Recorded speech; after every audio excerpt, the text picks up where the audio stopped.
Good morning, ladies and gentlemen, here at the beautiful and wet and soggy day here at the Autobahn Country Club here in Joliet, Illinois. As we are here for the final day, we are crowning champions today for the final round of the 2022 Route 66 Sprint Series. And we are here presented by Holtz Performance Driving School, a major implication for a lot of classes here later today. I'm your host, Taylor Burris. Alongside me is Emery Lida as we are getting ready to go with qualifying action here for day 2. It is going to be your 206 Sportsman Division out on the track. The 206 Sportsman Division is brought to you by Perkin All-Stars. Visit them at PerkinAllStars.com for more information. And this is going to be an exciting qualifying. This is an exciting championship battle for your 206 Sportsman, Emery, and 10 points on the line for the pole position. Yeah, and ironically enough, it's a 10-point gap in the championship heading into this final days. We've got Landon Buer and Brady Schad both right there in the championship battle. They've shared an excellent season between the two of them, alongside guys like AJ Stoner and Christopher Yautze, but it has been between Buer and Schad really the last few rounds. And now, as they head on to the final day, it's Championship Sunday here in Joliet. And for Brady Schad, this is his opportunity. He's only 10 points behind Landon Buer. Buer had a really good morning warm-up session on Sunday here. The MPG Motorsports entry was extremely fast and was quickest in warm-up, and so that's a good start to his day. And again, with 10 points, he's the one that comes in ahead of Schad in the championship.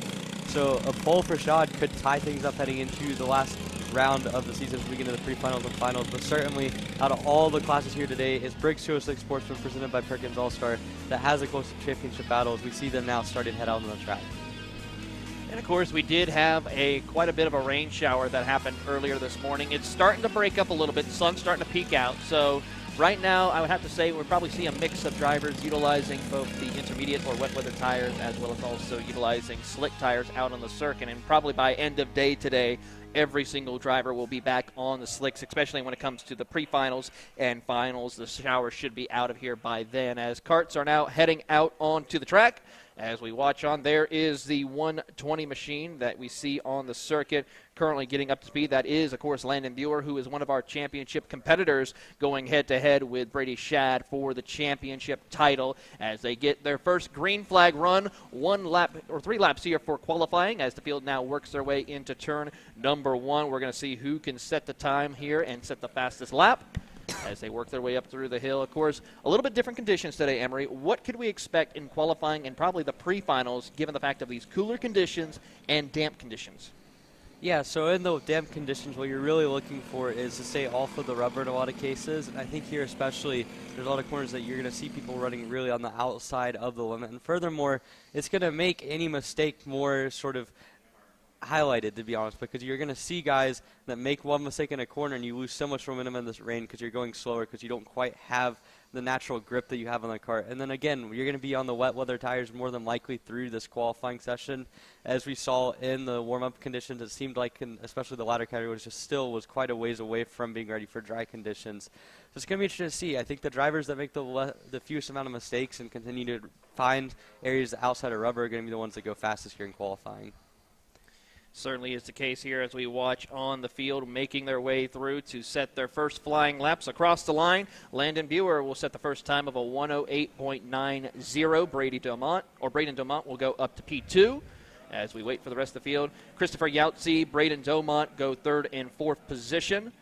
We're seeing a lot slower lap times compared to what we saw yesterday because of the weather conditions. So it's going to be a little interesting to see how the day progresses here as more karts are now making their way through the field. Ethan Leroy moves up to P5, Ryan Mort P6, Thomas Anthony, Cameron Johnson, currently your 8 karts that have made time. Kaysen Hendrickson now moves up to P9. Now Evan Benoit, Slayton Baldock moves up to P5 as Brady Schad now moves up to the top of the leaderboard. AJ Stoner P2, Ezekiel Haight, and Isaiah Maxey. Landon Buer still in 5th position. So Brady Schad doing what he needs to do to try to get those 10 bonus points here at the end of qualifying. Right, and for Schad, this is a really nice start to the day. Obviously, you're going to have 2 more laps in this qualifying session to see if he can do it. You can see now you're looking at the number 69 car. I believe that is that might be Ethan Leroy in the 63, but certainly you're seeing a lot of pace. You see now the white flag coming out for these competitors. You're going to see what Landon Beer can do. His second lap, not good enough to get any further up on the list. He goes P4 with that time at 108.567. Going to have to find about 0.4 of a second here on this last time around as Isaiah Maxey goes to second fastest, but still no one able to beat what Brady Shaw did on his first lap as of yet. As we're getting the white flag, we'll see who is going to be able to improve on their qualifying run. It's a very close battle for that pole position between Shad and Maxey, who are currently 1-2 at the time. Then you got to go another 10th back, almost 0.2 of a second back to A.J. Stoner in third position as they still are taking the white flag. Several more competitors crossing the line. As we see Ezekiel Haight improves on his lap time, but not close enough to take over P3. Landon Buer quite a ways back in the 5th position, not needing what he needs here for this qualifying run. He's got to find a little bit of extra speed, almost at least 0.7 of a second in order to challenge for the pole. As Brady Shad goes across the line, he gets a 107.834. He really drops the hammer this time, 0.3 of a second over Isaiah Maxey as we get the checkered flag in the air for our competitors. Let's see who is able to pick it up. Landon Buer comes across the line, does improve, but not good enough to go for pole. He will be so far in P5 with a 108.466, 0.6 of a second back, as Isaiah Maxey does not improve either on his pole position or his second place time. As they work their way around the circuit, we're going to keep our eye on this car right here, the 110 machine, who's currently going around. That's Ezekiel Haight, who's making his way around the circuit. As we wait for more karts to come around to end their qualifying race before we go into our next category a little bit later on, the KA senior category, Group B and Group A, as we have two different groups going out for qualifying. A.J. Stoner moves up to P2 with a 107.95. Brady Shad drops the hammer again, a 107.332. Looks like he found some speed out there in the wet conditions. Yes, certainly. And so for Brady Shaw, waiting now for the last couple karts to go through the line, but it looks really good for him to be able to pick up the pole award sponsored by AMAX Racing. Certainly a really good start to the day for Brady Shaw. 6/10 on the field here in wet conditions, and that's going to tie up the championship now as we head into the pre-final and final. He got the 10 bonus points. Pending how everything goes for the rest of the day, it is now level on playing field when you look at this championship battle for Briggs 206 Sportsman, sponsored by Perkins All-Star.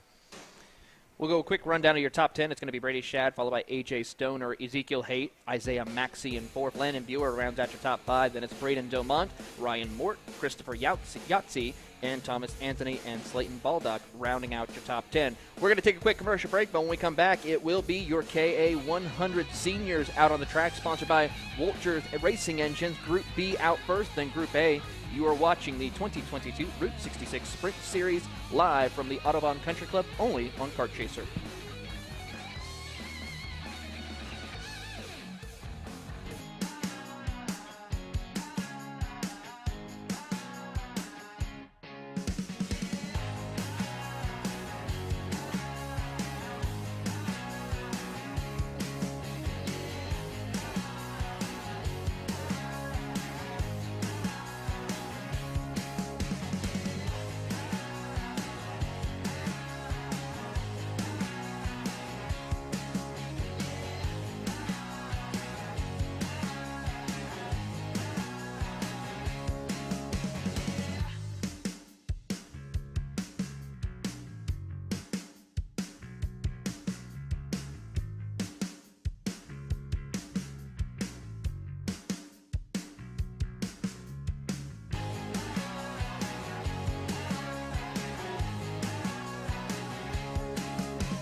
USA, a top-level performance team with unmatched hospitality, offering a full-service driver development program with year-round testing available in Miami, Florida, and the official North America racing team of Parolin Racing Chassis.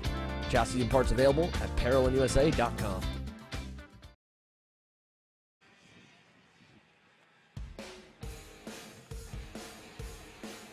Route 66 Sprint Series live here from the Autobahn Country Club here in a wet and rainy Joliet, Illinois. Of course, Taylor Burris here along with Emery Lydia here as we are continuing the action once again for qualifying here for your Miami KA100 senior category, the Group B, of course, sponsored by Wolters Racing Engines. And the field is out there on the track currently. It is Mason Surgener, who is currently your pole sitter with a 104.02. Now it's going to be a bunch of more karts out there on the track who pick it up. Adam Kreppen now moves up to the top of the leaderboard with a 102.371, a clear 1.2 seconds ahead, as Gabe Lee and Gracian Redzian is now moving up to P2. As that's your current top three as they work their way through around the circuit here. This is, of course, the B group that will work their way up through. Then we have Group A that will be up next. Of course, they take the bottom half first out there on the track from the practice results, and then the next group is, of course, your top half of the practice results from yesterday's action, and we will see how the qualifying works their way through in this group as the field continues to work their way around the circuit. They're currently getting ready to receive the white flag for this Group B qualifying. As the field works their way around, flagman shows the white flag here one more time around for the field, and let's see who is able to improve on their times. Alex Feldstein moves up to P3 with a 103.52. Everyone now really setting the hammer down in these conditions. Yeah, it's going to take a lot to get past what Adam Kreppen did on lap 1, a 102.3 for the series veteran. Number 37 Merlin car out there for Kreppen. He cannot improve on that lap on his second time around, only 105.1. Elias Baker in the 38. We saw him have some troubles yesterday. He's now second in this group so far through 2 laps. Grayson Redzian could not improve on his second lap either. So Kreppen and Redzian set the fast lap on their first 2 times around, but could not improve on the second time. But it's still going to take quite a bit of time for anyone else to be able to beat them. I mean, Hubert Doss is 4th, and he's a second off. So a lot of field spread hurt here early on in the B group for KA Senior. You'd have to expect that as the track continues to improve, that's going to give an advantage to the faster group in addition to the natural pace they already have. But still, a really good opening lap there for Kreppen to put himself well clear of the field here early on in this qualifying. Certainly is the case here as checkered flag is in the air for your competitors as they will cross the line. Who will be able to improve? Feldstein will move up still in P2 with a 102.489, still about a little bit over a tenth off the pace here. We'll see if he's going to be able to improve on that and close the gap here, or will Adam Kreppen be able to work his way through as the field works away on as Adam Kreppen moves up to a 101.450, really setting the bar here for Group B as he's clear over a second over Grayson Redzian, who moves up to P2 now with a 102.352. Still 9/10 of a second separates your top 2 in this Group B qualifying as they work their way around the circuit. Great racing or great qualifying action here for so far your competitors in Group B. That just makes me wonder, in Group A, could we see a sub 1 minute lap or close to a 1 minute lap here as the field works their way around? Because there is now seems like to be enough speed out there. And I'm taking a look at some of the competitors out on the track. They are still using treaded wet weather tires there. So there's still water out there somewhere on the circuit for these competitors. So it's going to be interesting to see how this will work out. Yeah, certainly. I mean, we see times that are still about 9.5, 10 seconds off of what we saw at times yesterday. So there's a lot of improvements to be made. I would say the crossover is probably about 5 or 6 seconds off of what the natural pace would be. That's when you would start considering going to the dry weather tires. As we get a look now at the grid, you can see Josh Schultz in the 982 Hoch Driver Development chassis and ended up going P1 in warm-up. He's been always really fast in these mixed conditions. You got Racel Barante up there as well. Then you've got Brandon Lemke, your championship points leader. Basically just needs to avoid having Austin Jers win every session today to have his championship locked up in the K1 senior category. Sponsored by Wolters Racing, and just we get going. You see Hoch, you can see Liberante, and you can see Lemke getting a little bit of a nice gap because of the Route 66 rules, so that's nice. That's going to give them some space to figure things out on this damp but improving track. As we watch Group A enter out on the circuit, it's great to see that the officials give them a little bit of space to allow everyone to have enough space to work their way through for qualifying. They try to set a flying lap without help of the draft here as the field works their way out onto the circuit to set their warm-up and then make their way over to start lap 1 of their qualifying run here for Group A. As the field works their way around the circuit. Of course, this is our biggest field, 30 carts out racing here for your KA 100 senior category. As the field works their way around the circuit to set up for this qualifying for Group A. We'll see how the laps will go about. And, of course, we're seeing conditions improving here. Of course, we took a look at the weather report for today. It's going to be cloudy conditions all day today, but no rain. Once we get past pretty much halfway through qualifying, we should probably see the rain come to a complete stop. Yeah, that's what it seems like on the forecast, but at the same time, it's racing. You never know what you're going to get from weather at a racetrack, as we now focus in on Brandon Lemke and the 901 Millwright Racing Merlin. Certainly, you have a lot of different possibilities here in regards to the weather. If it stays dry, it's going to get dry at some point on the track, but if another shower pops up, it might lead to the rest of the day being wet. So you never really know. As now you can see coming through 7-8, you can see Josh Oates, you can see Race Liberante. Certainly those two really just racing for pride at this point, no real championship battle. But again, the key here in this session is Austin Jers has to qualify on pole. The time to beat is a 101.4 from Adam Krepp, and we're going to get a good idea of what the times are looking like as these guys come around to finish their first lap here. As you see Liberante coming through the skid pad section. Liberante yesterday, a pretty good run for him. Ran right inside the top 5, top 6 for most of the day, but did not quite have the pace to challenge Brandon Lemke, and we'll have to see if that will change here in the wet conditions as they come across. You can see Liberante Oates already upwards of 2 seconds up on the pace as Josh Oates. Brandon Lemke now goes to 58.9 to get himself into P1 as the times are absolutely tumbling here on a drying track. Well, we were thinking at least maybe a sub 1 minute. We didn't think a sub 59 second lap here as we see Brandon Lemke. He should receive the ice cream award for that. With that, of course, 58.961 second lap time here around for qualifying as they work their way around the circuit for their second lap. Watching the 988 machine currently on screen for us as he works his way around, seeing if he can try to improve his lap time. That is Nicholas Terlecki as we go back up through this group of cars here as they come out of turn number 5 and 6, working their way over towards turn 8, the chicane, and then are now into the hairpin of turn number 9. Great qualifying action here as everyone's starting now to get a little bunched up. We watch right here. This is, trying to get the number on that one. Jers and Austin Reed. That is Austin. Or Emerson Reed, excuse me. That is Emerson Reed and Austin Jers as Race Liberante goes to the top of the leaderboard. Brandon Lemke responds as well. 58.692. Adam Maxwell moves up to P3 as he crosses the line on his second lap. As the field works their way through, tucking the head down a little bit as Zach Collins moves up to P6. Working through here as they work their way out of the final few corners. White flag in the air for qualifying for your IAME KA 100 Seniors category. As the field comes out of the final corner here, and we see Cameron Cass moving up to P8, improving on his time. And as they work their way through the field, we're going to see if anyone can have anything for Brandon Lemke. Nicholas Terlecki moves up to P3 with a 59.447. Adam Maxwell still maintains 4th position. As they work their way through here for the final time, checkered flag is at hand with the flag man, so we will see, can anyone dethrone Brandon Lemke for the pole position here today as checkered flag is out. As Race Liberante takes the pole position with a 58.373. Waiting to see if anyone can beat that and respond. We got, of course, Lemke already crossed the line. His lap is done. Maxwell, Josh Oates also. So we got to see if Terlecki, Collins has crossed the line. Armin Kavkuzik is currently in 7th position. As Armin Kavkuzik has moved up to 7th position. Alexander Kardashian moves up to P8. Race Liberante looking quite strong to take pole position here for your IAME KA 100 Seniors category. Yeah, looks like Liberante will get it unless Terlecki can do anything as he just crossed the line and stays in 5th position. So a nice start to the day for Race Liberante.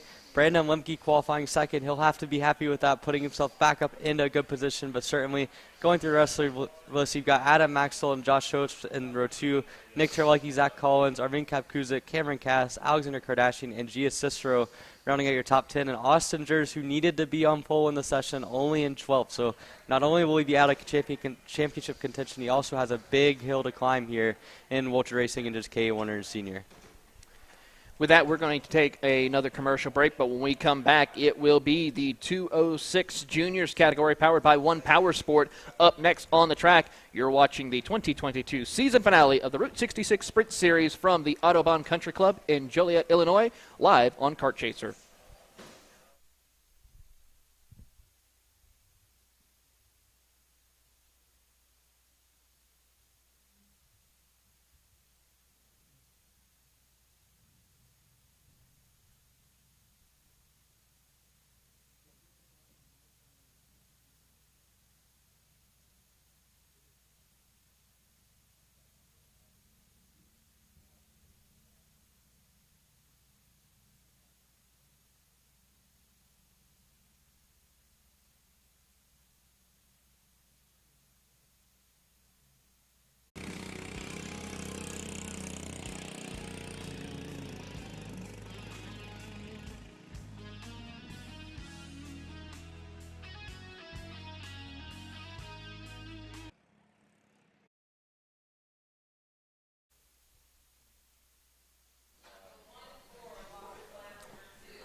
Welcome back to coverage on Kart Chaser, or here at the track for the beautiful wet and rainy conditions at the Autobahn Country Club here in Joliet, Illinois. Taylor Burris here along with Emery Lida as we are finishing up qualifying here. Currently, it's the Briggs 206 Junior category powered by One Power Sport. Visit onepowersport.com for more information on this amazing company as we are watching qualifying out on the track. And pretty much that championship has been wrapped up for the most part. But still, it's bragging rights to go out there and try to win the final race of the season. That's always a big talking point. And, of course, gives you a lot of momentum to get ready for the next season. As you know, you might have a chance maybe to go out there and battle for the championship in 2023. As we watch on, of course, it is 7 karts out there on the circuit right now. We watch the 28 machine of Logan Wackerlin working his way around the circuit to set the first qualifying laps. And this is going to be a little bit of a fun one. We saw some great battling here. Of course, Malachi Haight, though, the one to beat yesterday, just an absolute dominant drive for him. Yeah, Haight led every single lap on both the pre-final and the final. Really just a dominant display for him, as you said. Nagisa Yoshikawa was close at certain points yesterday, but could not quite string it together. Jackson Wolney was pretty fast, as we now see him go briefly to the top before Malachi Haight upsets that time and does a 105.258. So really, it was Haight to beat last time out. It was Haight to beat in the wet in Cincinnati in qualifying as he got pole up there. But now it's Jack Sutton going to the top. Did not have a very competitive day yesterday in the rain or in the dry with a finishing outside of the top 4. But certainly today has come alive in the rain so far through one lap with a 104.756. He's half a second clear of Haight, 6 tenths clear of Jackson Maloney. So certainly a good start to the session for him. But they get 2 more laps. Track is rapidly improving. We saw that in the KA session. We'll see if that's the case again here. As they come across the line, Jack Sutton, like you said, is now your pole sitter currently right now. He has about half a second on Malachi Haight. Jackson Wolney is currently in 3rd position. Yokosawa is now called back to 5th spot as Logan Wackerlin goes up to the top of the leaderboard with a 104.44 or 462. And as he is definitely trying to set the pace here, Wolney is moved up to P4. Currently did not improve on his fastest lap as the field continues to circle around the circuit. No one so far improving on their second lap here at the Autobahn Country Club. White flag is, of course, out in the air for qualifying.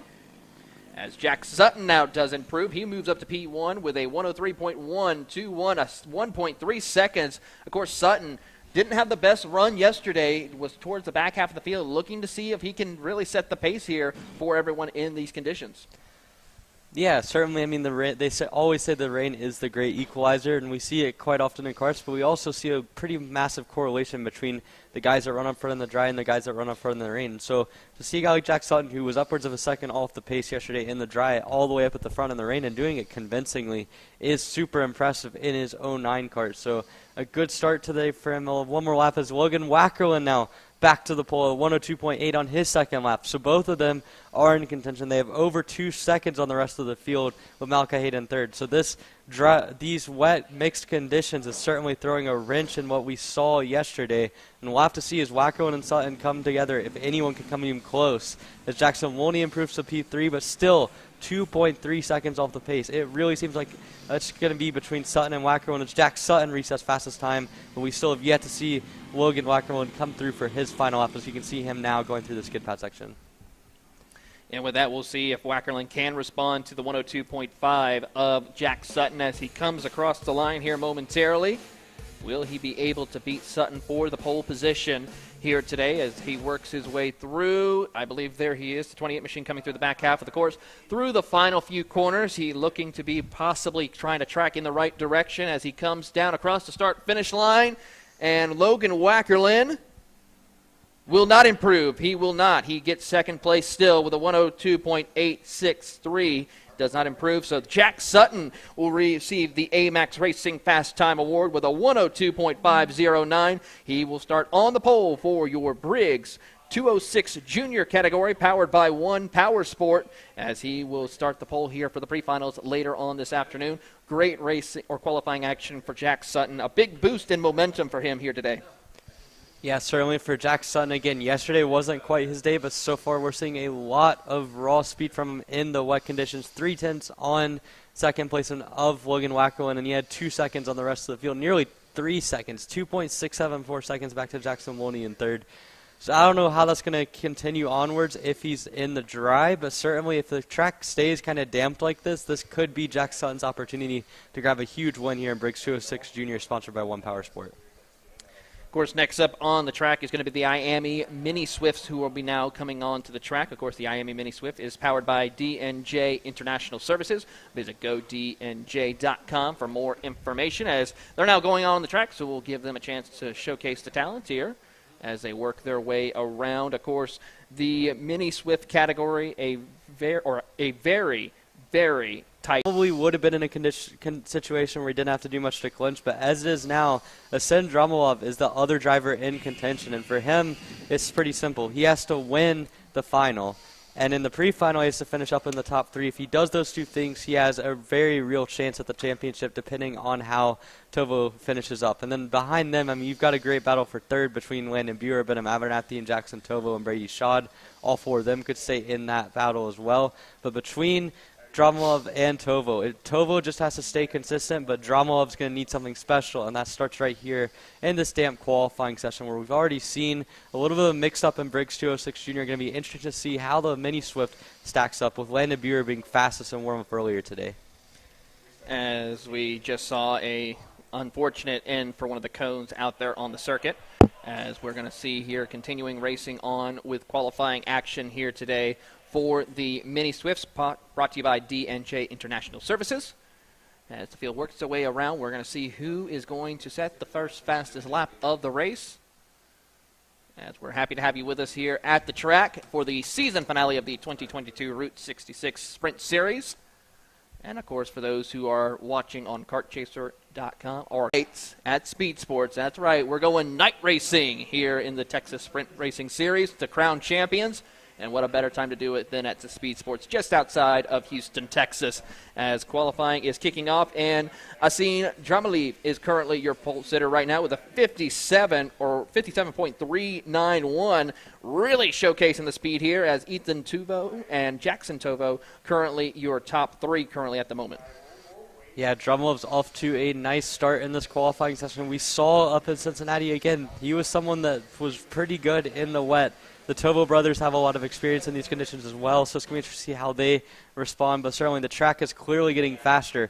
Their lap times now are quicker than what the KA 100 times were, and I'm pretty sure they might be on slick tires at this point. I'll have to check on that in just a second. But by the looks of it, just looking at Landon Buer's kart, to me, based off the times they're running and the fact that they're seemingly on the right wheels, that would indicate they're on slick. So this is the first session that we've seen the crossover, and we're already seeing Asen Dramalov continues to get even faster. 56.2 has almost 4/10 on Ethan Tovo. And how about Brandon Saraki up in third? Yesterday we saw him continue to improve, not quite quick enough to be up in that lead group, but certainly a nice start to the day here as he's in third and trying to improve heading into this last lap.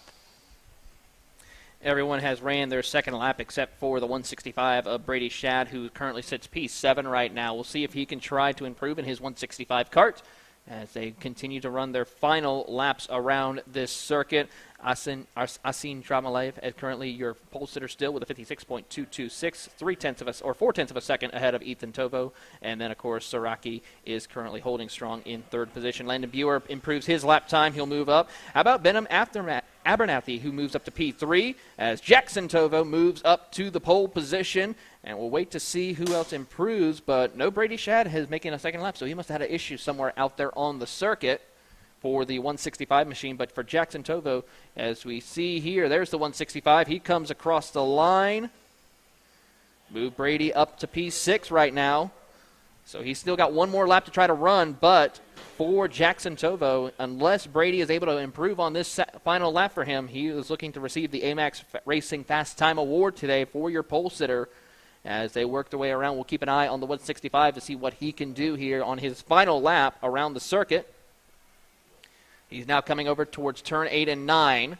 If we can see him improving, there you saw there as we go up to watching Brady working his way over towards turn number 10, heading over towards the short chute of turn 11.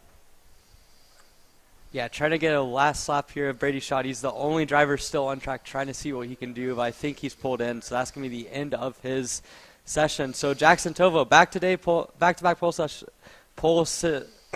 AMAX Fast Time Awards for the number 113 or the 131 Nitro Kart entry. Jackson Tovo won yesterday's final convincingly. Now he will start up on the front row alongside Asin Dramalov, Ethan Tovo in third, Benham Abernathy rebounding from a tough day yesterday. He'll start in fourth, and Brandon Saraki rounding out your top five, with Brady Schott and Landon Buer rounding out the field. A little bit of a rough qualifying session for them, and mini swept by D&J.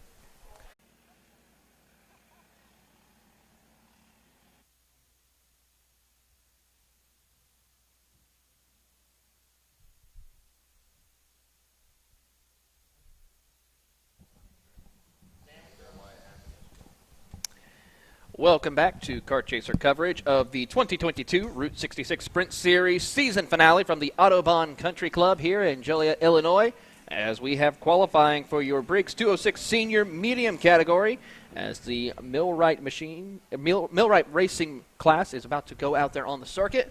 And currently right now we're waiting to see who sets the first fastest lap right now. As this championship also is wrapped up, no major issues here today. It's just going out there for bragging rights to see who can come out on top to win the final race of the season. Yeah, certainly for Adam Maxwell, he's got this one wrapped up already. A dominant season for him, undefeated outside of Newcastle, where Mick Gabriel gave him a challenge.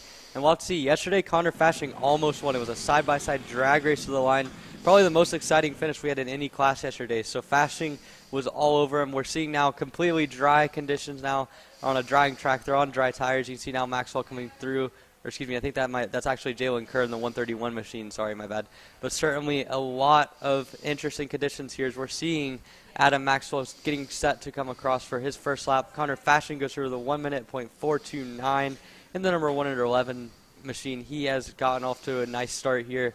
Already times that are close to what we saw from them in the dry yesterday. So a good start for Fashing. He was fast yesterday. He's got about 500ths in the bag on Adam Maxwell. So this could be a very close qualifying yet again here in the 206 medium category. Looking through the field right now, it of course is 5 karts out on the track. Spencer Schmidt has unfortunately not yet taken a time here for your 206 mediums powered by Millwright Racing, as the field works their way around for their second lap of the circuit here. And I can already tell you, Emery, as I'm watching here on the grid, I see a little bit of mixed bag of drivers utilizing either the slick tires out on the circuit or the treaded wet weather tires. So this is going to be a very interesting qualifying that we'll have here coming up next, as Connor Fashing currently still holds it as he comes across the line. White flag in the air for that beautiful green number 11 machine, and he improves to a 59.670. As they come across the line, a big boost of speed for Adam Maxwell and Braden Johnson, who move up to second and third. Yeah, it's going to be interesting to watch. I mean, I think everyone on this category are on the slick tires. I mean, judging by the time and what I can see out on track, it certainly seems that way. But for Fashing to be about 600ths of a second clear of what Maxwell and Braden Johnson are doing, that just speaks to how good he has had that kart dialed in. He was quick in the wet this morning. He's quick now in the dry. And that Nitro kart with the kart lift stickers on it looks very fast at the moment. So Fashing, as he's coming around now the skid pad section, we'll have to see what his third lap's going to be. The track, again, continuing to improve. So it's going to be critical for him to get that third lap down and done nicely, as now you can see all 6 drivers have put in a representative time. Spencer Schmidt is the slowest of them, as we didn't see him for a little while. He's about 2 seconds off. But the top 4 all have a feasible chance of the pole, including Jalen Kerr, who's been a little bit off the pace, as now Fashing resets fast time with a 59.4. Waiting to see what Maxwell and Johnson can do. They improve, but not by enough. So it looks like unless Jalen Kerr can pull something out on this last lap, it will be Connor Fashing with a 59.454, putting himself on pole position here. So you can see the 50th Spencer Schmidt coming through. Javier Doss can improve on his final lap. Kerr improves, but again, not by enough. So just by less than a tenth of a second, Fashing is going to take pole position over the 141 of Adam Maxwell and the 26 of Braden Johnson. The 2 AMAX teammates cannot get the AMAX Fast Time Award. That will go to Connor Fashing, yesterday's second placeman. A great drive for Connor here in qualifying here today. But with that, we are going to take a commercial break. But when we come back, it will be the Micro Swifts out there on the track, powered by Quick Swim, here from the beautiful Country Club, Autobahn Country Club circuit here in Joliet, Illinois. You're watching all the action live on Kart Chaser.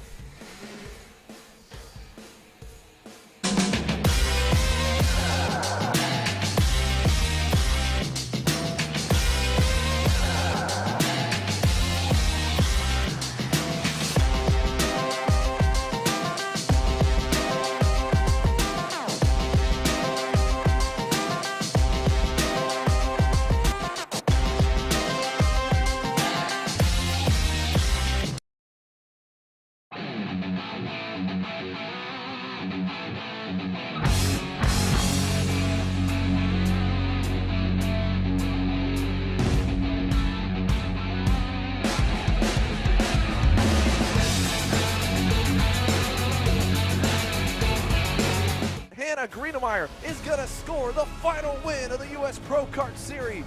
Hayden Jones is a national race winner. Nate Cicero wins.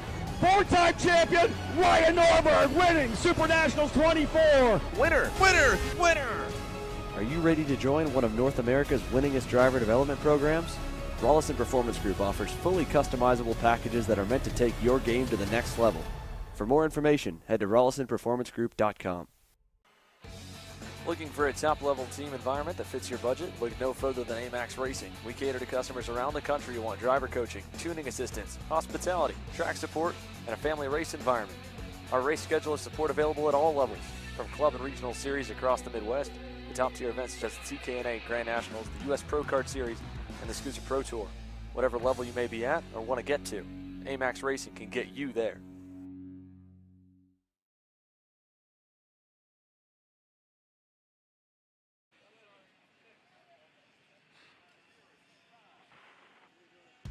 Back here to Kart Chaser coverage of the 2022 Route 66 Sprint Series Championship finale from the Autobahn Country Club in Joliet, Illinois. It is qualifying still underway. 3 categories left to go, and of course the next one is the IAME Micro Swifts powered by Quick Swim.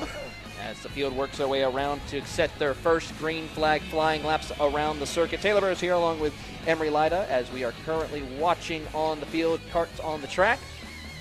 As this is going to be a interesting one. Of course, the championship already wrapped up for the Micro Swift category. We talked about it yesterday, but today is just bragging rights to come out with the win here today in this class.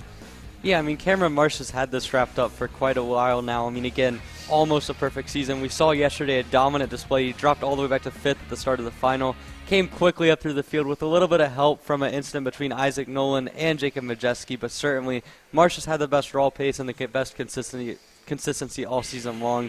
And now as he gets to the final day, this is all just for pride. So now you can see Christopher Yautsy goes quickly to the top of the board at 57.7 to start things off for him.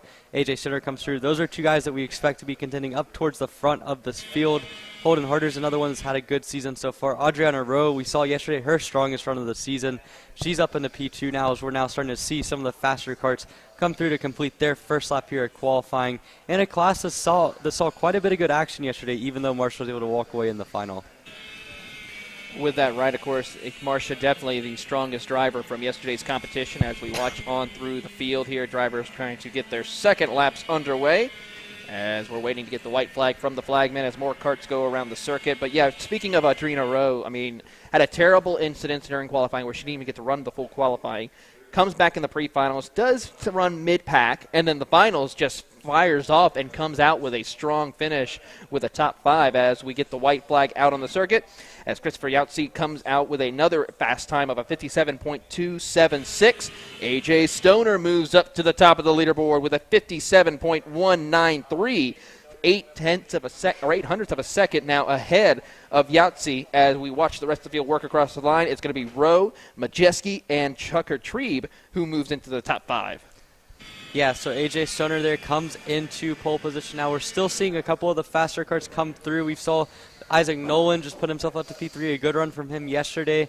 Looks like everyone else is just about finished up their second lap as we're now waiting for a couple more of the back markers to come through. Guys like Pearson, Golseth, and Elam Stoner kind of struggling a little bit for pace, but we'll see what they can do. But certainly AJ Stoner through that second lap has put himself in a good position to get the pole. The number 12 machine, all white for AMAX Racing. He is very fast. We've seen it all weekend long. He now comes around turn 14 to come across to the start-finish line. Yautsy can improve on his final lap. See what Stoner can do here. So he comes across, barely improves, but stays up at the front of 57.17. Now will be up to guys like Isaac Nolan, Adriana Rowe, Jacob Majeski, Holden Harder. All of them continuing to set fast times out here. Majeski to P3, Rowe to P4, Harder to P6. Now we're waiting for Isaac Nolan. Will probably be the last representative guy to come across the line here, but it seems good for AJ Stoner at the moment. Nolan and Sladen Balda cannot improve enough, and so AJ Stoner looks really good to pick up the pole position here at Ivy Microswift, sponsored by Quick Swim. And that was a great qualifying effort for A.J. Stoner, picking up that final lap by over a tenth over Christopher Yahtzee as they work their way through the field. It's going to be very interesting to see how this race will come out as we watch the field work their way through to take the checker flag. Everyone has come around. It is over for the competition as Cameron Marcia did not set a time in qualifying. So interesting, maybe something happened. Maybe they just felt like, didn't want to go out in the conditions out there possibly.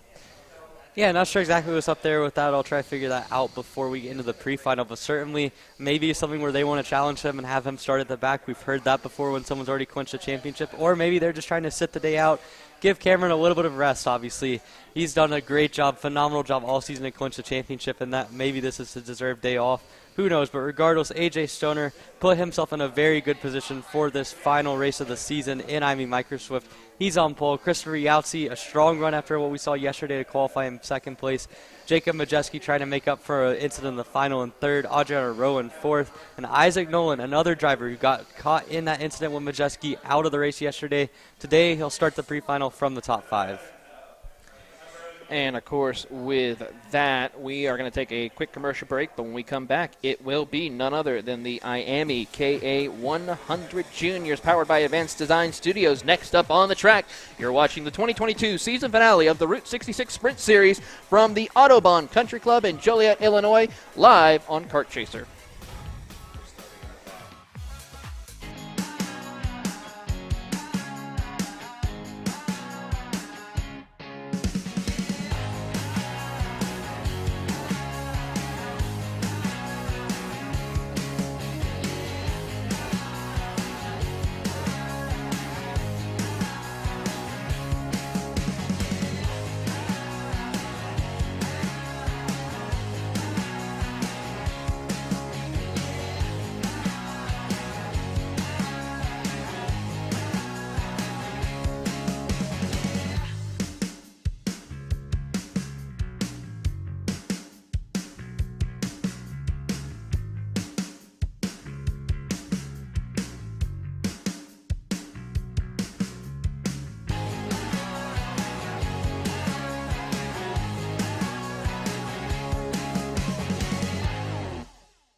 Kart Store USA is a kart parts supplier that racers and retailers can count on when they need reliable advice and service. We focus on servicing all racers with honesty and pride while maintaining customer satisfaction. We carry a full stock of Kart Republic and Tony Kart chassis, as well as IAME and Vortex Rock engines. We've also got a host of other parts available and in stock, such as products from Rev Performance Materials, Jecco Racing Seats, and more.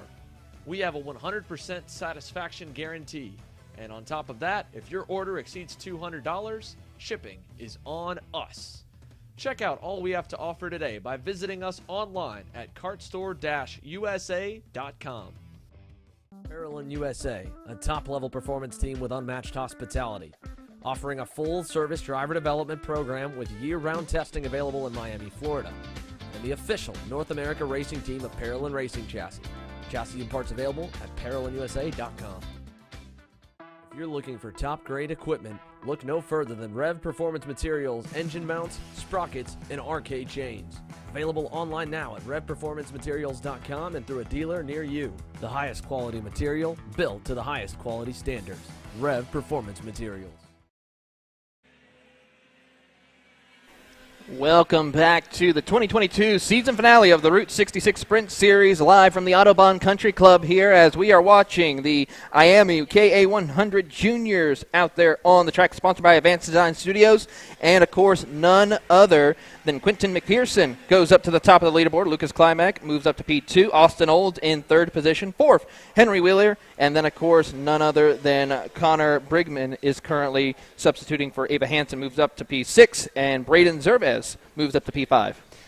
Yeah, this is one of the most interesting classes from the championship standpoint. So Cameron Brigman is out there for qualifying. He will not be starting up at the front as he goes to P1 with a 53.577, filling in for Ava Hansen, who is your current championship leader. lot of work to do for Austin Olds and Henry Wheeler. They're in a tough situation. Brakeman had a lot of pace yesterday out in the dry, and he's showing that here today so far. So that's the championship battle to keep an eye on. Basically, they have to beat Brakeman by quite a few spots to be able to gain the championship. But in the meantime, Hansen's entry is P1. Now we see Austin Olds come through for his third and final lap. He puts himself P3 briefly. Henry Wheeler, though, in second at the moment. And so it looks like the championship three are running first, second, and third as we still wait for Brakeman to come through for his final lap. But already a really strong start to the week or to the Sunday for him with a 53.57. Still waiting on him to come across for his final lap here in qualifying. So we talked before we got on the air today, Emery, about how this could work out. Pretty much for anyone such as, of course, Henry Wheeler and Austin Olds to win the championship, Cameron Brakeman has to be outside of the top 5, really, in the pre-final and the finals for these two to have a shot at the championship. Yeah, that's pretty much how it is. So Brakeman's going to have to finish outside of the top 5 in both the pre-final and the final. And then Olds and Wheeler, one of those two has to win the race and be good in the pre-final to make up the 80-point difference that both of them have. So it's going to be difficult for them to make up the difference. But the crazier things have happened in this race. We've seen Brakeman have a lot of pace this weekend. So it's a tall task, but at the same time, Olds and Wheeler have had a phenomenal season. And in this KA100 junior category, anything can happen. There's a lot of chaos. And with Brakeman coming through the field in the pre-final, it's going to be fun to watch. Certainly is the case here. Of course, for those of you who are new to watching on Kart Chaser and curious about the championship, for bonus points, it's a 10-point bonus for those in qualifying, a 50-point bonus for getting the pre-final win, and then, of course, for the finals, it's 200 points plus however many cars are in your class. So currently, for example, the KA100 Juniors, there is 15 carts, so it would be 215 for your winner, and then work your way down to the bottom of 15. And then, of course, at the end of the season, an additional 22 bonus points goes for those who compete in every single round of this championship series. Yeah, so what that means for Ava Hansen there is because she was able to get the pole award, even though Cameron Brinkman's going to start at the back of the grid as a substitute, they still get those extra 10 points. So now a 78-point gap becomes an 88-point gap, and that's another hurdle that Henry Wheeler and Austin Olds are going to have to overcome to win this championship. So a very nice job there by Brinkman in qualifying, as we're now seeing our KA100 Masters hitting the track now. So certainly in that championship battle, all of them are going to get the 22-point bonus for attending all 8 races, but certainly it's going to be tough for them to overcome the gap to Ava Hansen, which is being filled in for by Cameron Brinkman after an unfortunate incident for Hansen prior to this last round of racing. Yes, indeed, and it's going to be a tough break. But as we see now, it's KA100 Masters, powered by Franklin Douglas, out on the track. And, of course, this championship already wrapped up as well for the most part here this season for them as we watch the field work their way around. Of course, Laurentio Mardan definitely set the pace of the field himself, along with his teammate Christian Vormier, who currently holds on to second place as well. So a double podium for them yesterday, looking to try and sweep it again today. Is anyone have anything for these two guys? Yeah, I think at this point we might be talking more about Laurentio Mardan racing for some ice cream than anything. But I think certainly yesterday Mardan had a lot of raw pace. Just absolutely checked out on the final, over 5-second gap to second place in Christian Vormier, which was his teammate. We've seen Randy Klimak and Roman Padans have various amounts of pace at different points in the season, but certainly, I mean, you're looking at Martin. Whenever he's been racing this whole year, he has been dominant. He missed the Cincinnati round, but other than that, a flawless season for the driver of the number 82 Techno Kart. Certainly, Laurentio Mardan picking up right where he left off. His first lap is 9/10 clear what Jeff Bays have been able to do. So again, Mardan, if he keeps it smooth, keeps it fast, it is going to be very tough to beat him today in KA100 Masters. Certainly is today. We'll go over a little bit while the drivers are out there still qualifying how the rest of the schedule is. Of course, at 10:32, we'll go kicking off our pre-finals action. We'll race all the way till 12:10 p.m., just a little bit past that for the KA Masters pre-final race as well. 12:24, we'll then take a quick lunch break and come back later on. And then, of course, podium ceremonies for those here at the track from yesterday's races will kick off at 12:29. And then, of course, at 1:09, we ready to kick things off for the finals later today. And then, of course, our last race will be at 3:18 this afternoon, 4:08 for Sunday's podium finishes. So a great way to round out the season and get ready to kick off the end of the 2022 Route 66 Sprint Series. Yeah, certainly. And for Route 66, we've seen them do this podium format. I really like it. It gives a chance for everyone to have fun and decompress on Saturday night after a long day of racing. You get to reward the podium finishers on a Sunday. I'm looking forward to that after the pre-finals. That'll be interesting to see as we get towards the last round of the championship. Tensions are high, but at the same time, you still want to celebrate everyone that had an outstanding day yesterday. And one of those guys was Laurencio Martin, who, again, continues to set the pace at 53.9 through 2 laps so far. He's a 10th clear of the field. Roman Padans puts himself up in P2. We saw a lot of pace for him up in Dowsman and Cincinnati, and now we're seeing again him at least come close to Martin. It was really a nice run for Padans so far as we're not seeing the checkered flag come out. First one across is Laurencio Martin. He improves briefly or slightly to 53.881, about 10th and a half clear of Padans so far. Vormier barely improves on his last lap, not enough to get himself up the board any further than third. Waiting now for Roman Padans. You can see him going through the skid pad section, the 93 Merlin cart, the LM30 chassis there, driven by Padans, the Wisconsin native, looking to find just that little bit of extra pace here. He only needs a 10th and a half. This is closer than anyone got to Laurencio Martin yesterday, and you can see now attacking the curves coming through turn 13, up towards the start finish line straight, coming down to the finish. We'll see if he's got enough pace in that Merlin cart to get himself up to pole and upset Martin. No, he doesn't. 10th and a half off, and that's going to give Laurencio Martin the pole yet again in K1 Masters, sponsored by Franklin Douglas. And with that, that will bring the end to qualifying here today. With that, we are going to take a quick commercial break, but when we come back, it's time to go racing for the pre-finals. Next up on the track, the 206 Sportsman out on the circuit, powered by Perkins All-Star, as they will be up next for our first and final pre-final race of the season as they work their way up through here and get ready to go. And we're seeing the carts on the grid. You're watching the 2022 Route 66 Sprint Series live on Kart Chaser. Looking for a top-level team environment that fits your budget? Look no further than AMAX Racing. We cater to customers around the country who want driver coaching, tuning assistance, hospitality, track support, and a family race environment. Our race schedule is support available at all levels, from club and regional series across the Midwest to top-tier events such as the TKNA Grand Nationals, the U.S. Pro Kart Series, and the Scooter Pro Tour. Whatever level you may be at or want to get to, AMAX Racing can get you there.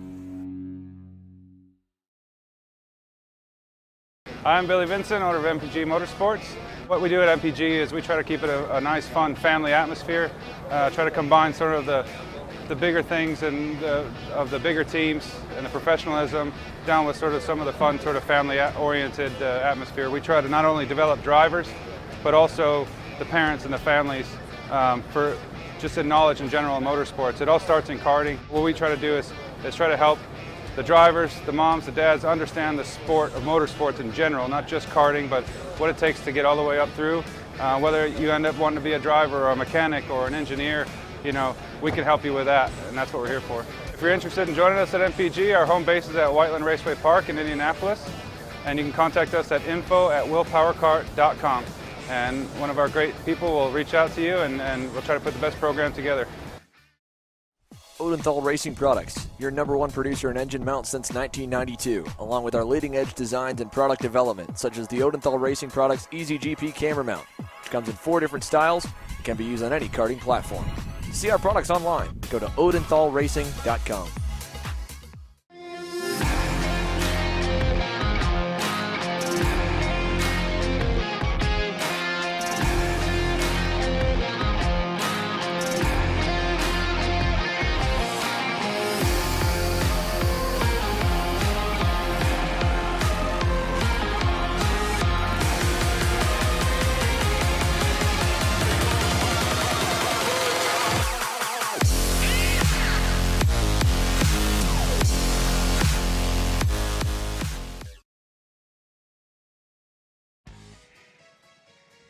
Welcome back to the 2022 Route 66 Sprint Series live on Kart Chaser, and of course here at the track from the wonderful Autobahn Country Club circuit here in Joliet, Illinois. Taylor Burris here along with Emery Lyda as we are getting ready for pre-final action. Your 206 Sportsman's out on the circuit.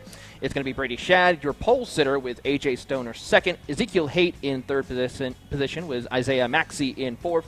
Landon Buer in fifth position. Braden Domont in sixth. Ryan Mort will start in seventh, with Christopher Yahtzee in the eighth position. Thomas Anthony will start in ninth. Slayton Baldock will round out your top 10.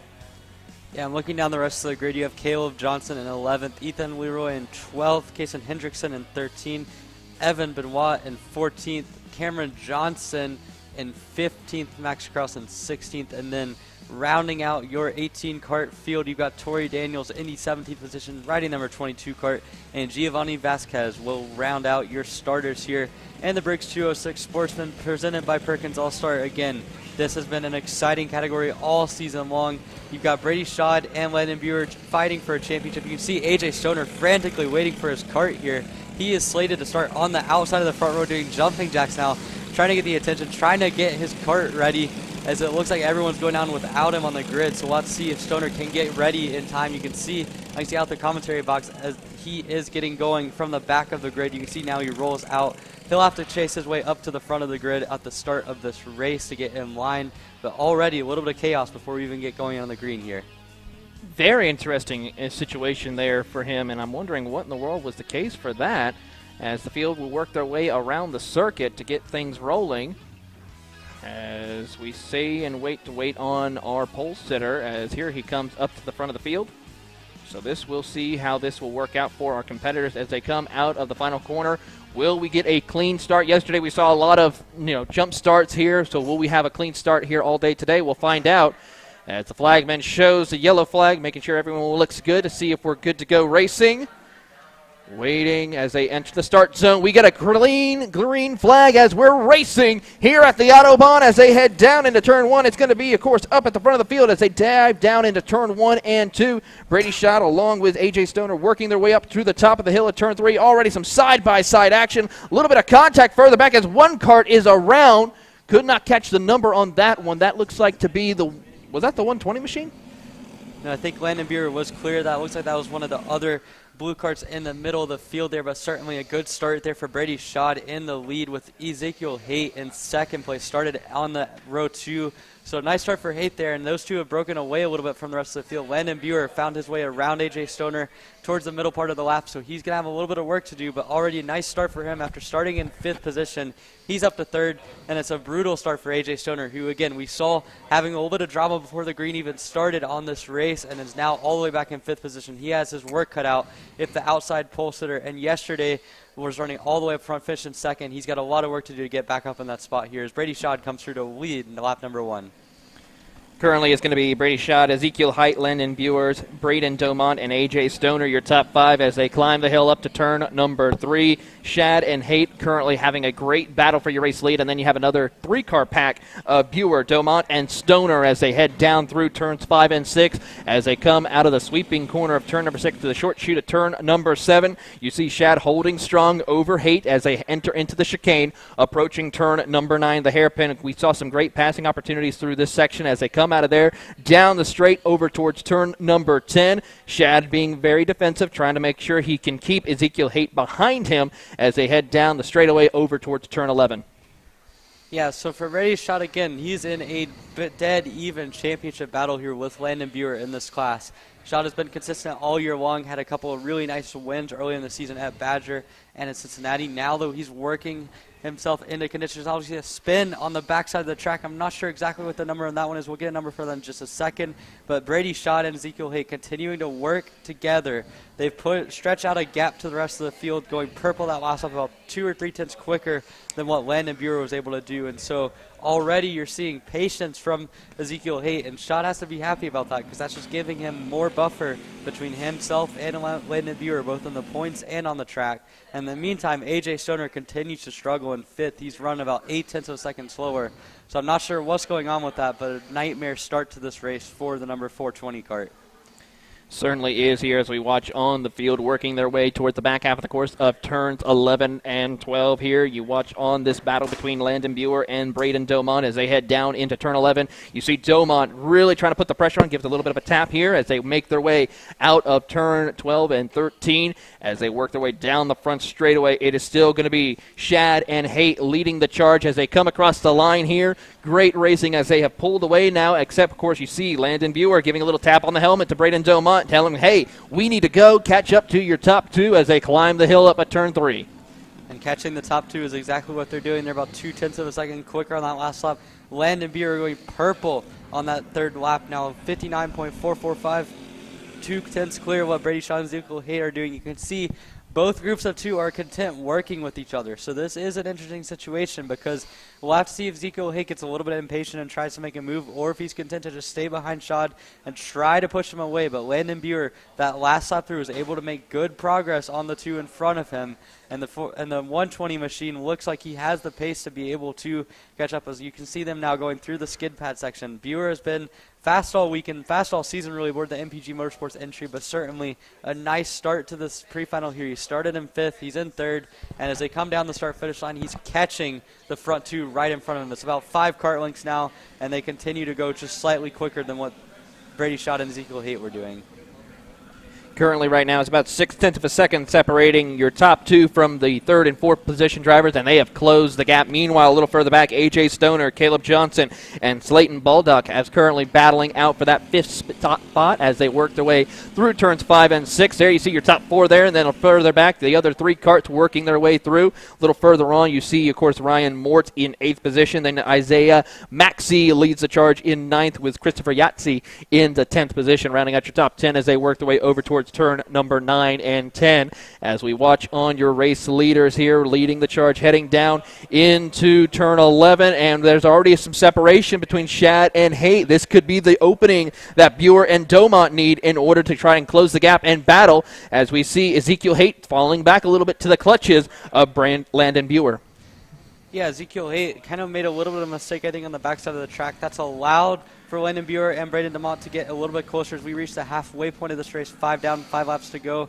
Buer, though, a little bit of a mistake on the first part of the lap. That's going to allow for Haight to get a little bit more separation. And now, again, you're seeing just those top 4 kind of accordioning out and then back together again. But one thing is for sure, Brady Schott is enjoying leading this race. He has not had a lot of pressure on him from behind. Both Landon Buer and with Braden DeMont coming up quickly, that might change quickly. And they are gapping the rest of the field by quite some margin. A 59.7 for AJ Stoner the last time, and it looks like he's lost 5th position in the process. So the top 4 are about to battle, it seems like, but certainly a bit difficult start to the race for AJ Stoner. As we can see now coming through the skid pad, you've still got that top 4. Brady Schott continues to get a little bit of a gap from Ezekiel Haight in the middle part of the lap, and that's kind of shielding him off down the straightaway, and it's also allowing Landon Buer to have a nice draft as he heads down the front straightaway to start yet another lap. Starting another lap as they come across the line here. How about that push right there by Ezekiel Haight on the back bumper of Brady Schott as they enter into turn 1. Here comes Landon Buer as we got ourselves a race for your top 4 right there, nose to tail, as they head out of turn 3, down the hill to turn number 4, working their way over through the wide sweeping bank corner of turns 5 and 6 as they come down the short chute over towards turn number 7. And it's still going to be Shad holding strong as he is being very defensive, trying to hold off Ezekiel Haight, Buer, and Domont as they enter into the hairpin of turn number 9. A great drive off corner exit for Ezekiel Haight as he stays right glued to the back bumper of Chad as they work their way down the short sheet to turn 11.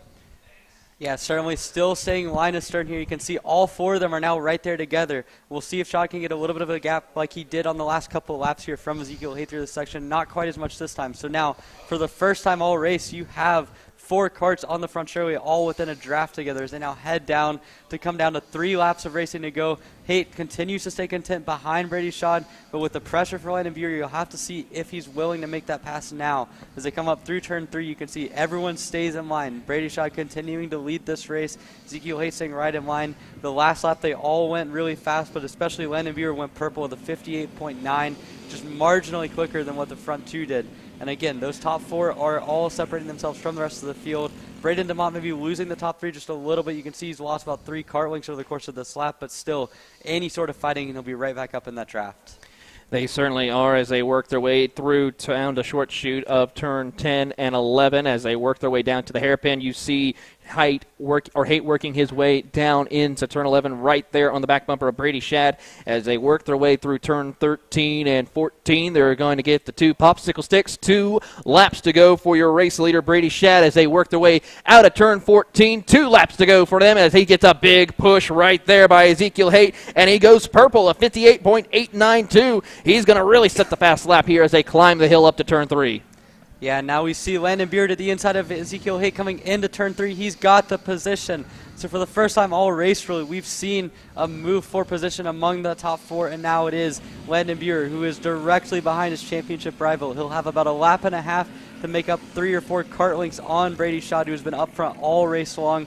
Buer started the race in 5th. Now with both Ezekiel Haight and Braden DeMont right behind him, he'll have the chance to potentially get some help, but he's got a lot of ground to make up in a short amount of time here. But a critical move for Buer. At worst, this puts him just 5 points behind Brady Schott coming into the title decider finale. At best, this gives him a chance to catch him up in the lead, but as of now, it looks like Landon Buer is struggling to kind of keep up with the pace of what Brady Schott is doing, and that might just seal this pre-final win for Brady Schott as they head down to start the final lap of this race. And, of course, Brady Schott has quite a bit of a gap right now, making 0.4 of a second between him and Landon Buer as they go out of Turn 2, climbs the hill over to Turn 3. Right now, nothing for him as he takes a look back as they head down the hill towards Turn number 4, working their way down through the sweeping corner of 5 and 6. Can anyone catch up to Brady as he's now starting to stretch the lead out even more so? Down into Turn 7, he will still maintain about a 3 kart length advantage over Landon Buer as they head through the chicane of Turn number 8. Down to the braking zone of Turn 9, we see them work their way through, now getting a little bit of gain ground on Buer and Schott as they work out of Turn 10. Through the short chute, they'll make the run down the straightaway over towards Turn 11, and still Schott maintains the race lead. Buer, though, sends it in a little bit deep, try to build that momentum he needs in order to try to set up a run out of Turn 14. Through the final corners, Schott still maintains, but not enough time for Landon Buer to come around to take over, and as they come down the front straightaway, it is going to be Brady Schott who picks up the checkered flag by just barely a nose over Landon Buer, 0.5 off that pace. I mean, wow, what a battle right there between your top two. Yeah, Landon Buer came on really strong at the end of the race, a 58.9, almost enough to get up to Brady Schott. Just needed a little bit more, but still an excellent pre-final between the two of them. That's 50 points to Brady Schott's name, and heading into this all-important finale, 5 points separating your top two in the championship, and they will start together on the front row. This is about to be a really exciting final as we get ready for the finale of Briggs 206 Sportsman presented by Perkins All-Star. With that, we're going to go through quickly our top 10. It's going to be Brady Schott, followed by Landon Buer. Ezekiel Haight will come home third with Braden DeMont in fourth. A.J. Stoner will take fifth spot with Caleb Johnson sixth. Slayton Baldock will come home seventh. Ryan Mort in eighth with Christopher Yahtzee in the ninth position. And Isaiah Maxey is going to finish in 10th position. Next up on the track is going to be our KA 100 seniors out on the circuit. Of course, that's brought to you by Wolters Racing Engine. You'll see that next after this commercial break on Kart Chaser.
How you doing? My name is Mike Doty from Mike Doty Racing from Orange County, New York. We're about an hour north of New York City. We're a full-service kart shop that we supply IAME, Rotax, and all rock engines.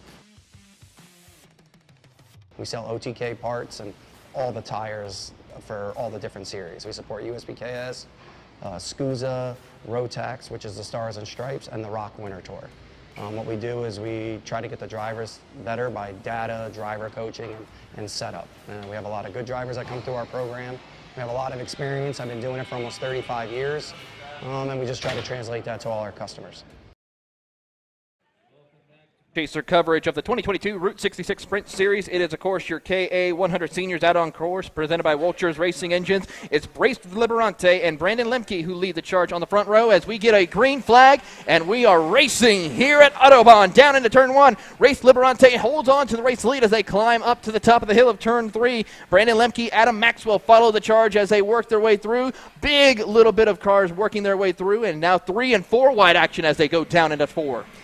Yeah, already a very good start there for Rachel Liberante. The first time all weekend we've seen the KA start on the first try. You can see Liberante and Lemke have gotten themselves out to a nice gap. Josh Holtz, who started this race on the outside of row 2, was able to get himself up into P3 early on in this race, so he will have some work to do here, but certainly a nice start for him. You can see first and second have gotten a little bit of a gap. Third and fourth have gotten a gap, and now fifth and sixth, I believe that's Zach Collins and Nick Terlecki. As now we see in the inside, Adam Maxwell takes back third place from Josh Holtz, entering the skid pad section. Maxwell, a nice start for him. This is about as high up as we've seen him in the KA category all weekend, so he'll continue on the end of lap 1, starting in the third position. Now he's in third. Liberante, though, a nice 3 car length gap as they head on to lap number 2. And, of course, for those of you who are here at the track and for maybe those who can see on our stream, it is raining out there on the circuit, and I know for a fact every single one of those KA drivers has slick tires on. So the excitement level has just ramped up another level here as we watch on. Who can hold on? We already see Race Liberante just sliding out of turn number 7. Gathers it back up and continues, though, to pull away from the field. Has about a 0.6 of a second lead over Brandon Lemke as they head out of turn number 10 down the short chute. But this is going to get exciting. Yeah, you can already see they're pulling out. It looks like the black flag for maybe a warning, or maybe it might be weather-related, but certainly a not interesting start to this race. You can see the rain visibly from where we're standing, so this is going to get interesting. As of now, I don't think the track is all that much slower. We're going to get a good view of this as they come around and get a good lap time here. As Liberante comes to complete lap number 2, it's a 55.5. So, yes, the track is clearly a little bit slower than what we've seen all weekend. You can see just how slick it is as he comes through turn 3, fighting the go-kart, but still, they're managing to stay in line, avoid making mistakes, but if it gets much worse, you might see drivers starting to spin off of the track and starting to lose quite a bit of time here. But still, Liberante and Lemke, there's about a second gap between them, so Liberante running a very nice pace early on here in this race. Very good drive as they bobble over the curbs right there. That's the 901 machine of Brandon Lemke, who's trying to just hold on for dear life here in his cart as they work their way out of turn number 10. I mean, they are just absolutely, when they go over those curbings, just get jostled quite a bit around here. I mean, for you knowing your experience racing, how do you try to be able to maintain the curbing when you're going, especially when we see them go through the chicane at turn 8? Man, it's difficult sometimes. You've got to make sure, especially in these slick conditions, that you don't take too much curb, don't spin the kart out, especially when the curbs get wet. They can be very slippery, but in general, just utilizing them, knowing that they're going to gain you lap time is very important to be sure to utilize the curbs as much as you can. As we can see now, Liberante continuing to fight the kart through the corners, but he's doing it fast. He is pulling away from Lemke about 0.4 a lap, and in turn, Lemke has kind of a train forming behind him. Adam Maxwell is not too far back, and then you've got a group all the way back to about Zach Collins and Armin Kapkuzik all the way down in 7th and 8th, and even down to Bryce Mersberger in 9th. You can see this train now. Host to the inside again on Maxwell in turn 3. We've already seen those two fighting back and forth. Now his teammate Nick Terlecki trying to make a move, but he gets passed in turn by Alexander Kardashian here. So really nice battling from third on back. You can see Josh Holtz staying in there now. Adam Maxwell back down the inside. Maxwell not worried about Brandon Lemke in front of him. He's trying to make as many spots as possible. And Alexander Kardashian sends one in the inside of the skid pad section. That was an incredible move on Josh Holtz. And we're going to see the Holtz double attempts. They've come together. Holtz and Terlecki have spun into each other coming down the main straightaway. That is a big incident. That's going to cost them 6 or 7 spots as they come down to lead another lap. Big incident between the two teammates coming down onto the main straightaway. Implications here for your race as we're going to see them try to rejoin as Terlecki. I mean, just absolutely a tough break for them here as we watch on back up to the front of the field as Race Liberante has really stretched it out by the rest of the field. 2.3 seconds separates him from the rest as they work their way through. Brandon Lemke trying to hold on and see what he can do here in second place, but it's really not enough time as we're about to get to halfway this time around. Yeah, and that's certainly the mixing it up in the third on back group on that last lap really sort of opened things up a little bit for Brandon Lemke. He's now got almost 0.7 of a second back to Adam Maxwell. 2.5 seconds, though, behind Race Liberante, who's just chilling. And you can see now, Holtz and Terlecki, they have fallen all the way down outside of the top 10. It looks like they're now behind Emerson Reed, who's in 14th position. So the disaster for the two teammates on that last lap. And they're only going to have 5 more laps to see what they can make up. And there's a huge train of karts now all the way down from about 5th place in Zach Collins down to almost 19th in Gio Cardone, all within 3 seconds of each other. So this is a massive train of go-karts, and Terlecki and Holtz just got thrown right in the middle of it. That's going to provide some great racing action here for those drivers as they try to fight their way back up to the field in 5 laps time as they work their way back over towards turn number 9. And, of course, rain's still starting to come down a little bit harder, not as hard as it is as we have one cart around possibly. I could not catch the number, but I believe it was one of the mid-pack carts right there. Yeah, I'm not sure exactly what that was. It might have been Gia Cicero back in the middle of the field. We'll get a number of that in just a minute, but certainly all this is going on in the midfield, and you're seeing a lot of battling going on there. But the big story here, Race Liberante has just chilled his way into the lead. And in second now, Alexander Kardashian on that last lap through. Everyone's struggling now with the conditions. You can see it's a lot slicker. Lemke lost a couple spots. You can see now Austin Jers losing a spot to Zach Collins. It is wet out there, and you can see everyone struggling. Oh, big contact in the back. That's Alex Feldstein off in turn 3. And now Armin Kapkuzik, who's in the top 10, is out as well. And so really treacherous conditions going on right here. This has turned crazy very fast, and now, as you see now, the second on-back group, including Alexander Kardashian, we get another view of Josh Host now in the middle of the field. Everyone going crazy. Now, Zach Collins gets pushed off by Austin Jers. It's all kicking off here in the wet with only 3.5 laps to go here. Meanwhile, Race Liberante has just said bye-bye and checked out on the field here as we watch this battle here mid-pack. As we see Kardashian already checked out as well, but this is, I believe, Lemke, Maxwell, Collins, and Jers just jockeying for position as they come down across the front straightaway here. The 931 machine has crossed the line of Austin Jers, and then a little further back you see Collins, Terlecki in there rounding out your top 8 as they work their way back over to turn 3. Great racing action as more carts just trying to just struggle for grip as they lose a bit of momentum here. Has to cause a big checkup as they come down the hill of turn 3. Yeah, it looked like Cameron Castor trying to slide job Zach Collins. Did not quite work out as they both lost a spot to Josh Oates. Oates and Terlecki both making up moves as we see more battling down through the field. Adam Kreppen sending one. This is crazy racing here. The conditions are leading to a massive field spread in terms of performance at the moment. Some drivers feeling really confident, others not so much. Here's Nick Terlecki back on screen. He has made up a bunch of spots. He's now up into 7th, trying to fight Bryce Merceberger to get into the 6th position. So an excellent rebound for Terlecki after almost losing his race due to contact with Josh Oates as they now head down the front straightaway, getting the 2 laps to go signal here. And it's going to be Race Liberante with a 4.5-second lead over Alexander Kardashian. The track seems to be drying back out again. So, man, just continuously changing conditions, and the fight for 5th on back is just absolutely crazy right now. Yeah, Austin Jers currently one of your biggest mover along with Bryce Merceberger as they have gained 7 and 8 spots in the field right now inside the top 5 and 6 as they work their way out of turn number 8. Really great battles as they work their way through the hairpin of turn 9 as drivers are just trying to struggle for grip here and try to just survive these last 2 laps. Meanwhile, though, for Race Liberante, he seems quite comfortable racing here in the rain conditions as he works his way through turn 13 and 14. He'll take the white flag one more time around for Race Liberante, and of course with a name like that you should definitely be one who knows how to take that race win. Yeah, for sure, and this is one of the few times we've seen Liberante running all the way up at the front this season, and now as they come through across the final to start the final lap, you're seeing purple lap times everywhere, green lap times everywhere. Brandon Lemke goes purple, and now way back in the field, it looks like that's Adam Kreppen from 13th going purple, and again, this battle for 5th now we see on the screen right now. Bryce Merceberger trying to go around the outside of turn 5. We're going to get a view of it. Cannot make it happen. Now Terlecki going side by side with Merceberger in turn 8 and 9. You can see Terlecki and Host have made it up to 7th and 8th again, gaining about 7 or 8 spots since they got into each other. So certainly a good rebound for them. But in the meantime, they're trying to get a couple more spots here as they come to the finish in this brutal battle for 5th on back. As we watch the battle for 5th spot here comes your race leader, Race Liberante, coming out of the final corner as he gets checkered flag in the air for him as Race Liberante will win the pre-final event here for your 2 KA100 seniors powered by Walters Racing Engines as he will come home first. Alexander Kardashian second, Adam Maxwell 3rd position, Brandon Lemke P4 with Austin Jers in 5th position.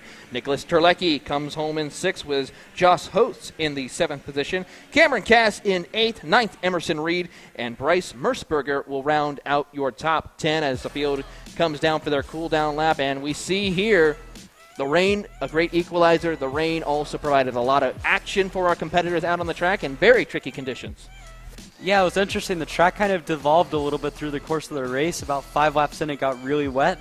And then suddenly at the end of the race, it started drying back up again. You saw purple lap times all the way the last 3 laps in a row from Brandon Lemke and Race Liberante. So it's going to be interesting to see how that continues to evolve if we see any more pop-up showers, but certainly that was a thrilling race from about 5th on back. You saw Nick Terlecki and Josh Oates get together. You saw Zach Collins up there for a bit. You saw even guys like Adam Kreppen going really fast. So it's going to be interesting to see how that plays out in the final, if there are any bad blood between any of the guys as we see the scale line now. Race Liberante will know absolutely none of that. He has had one of the most uneventful races he's had all season long. And for him, he'll start the final right where he started the pre-final, all the way up at the front. With that, we're going to take a quick commercial break, but when we come back, it's the Briggs 206 Juniors powered by One Power Sport. Next on the track for pre-finals, you're watching all the action for the Route 66 season finale only on Kart Chaser.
USA, a top-level performance team with unmatched hospitality, offering a full-service driver development program with year-round testing available in Miami, Florida, and the official North America racing team of Parolin Racing Chassis.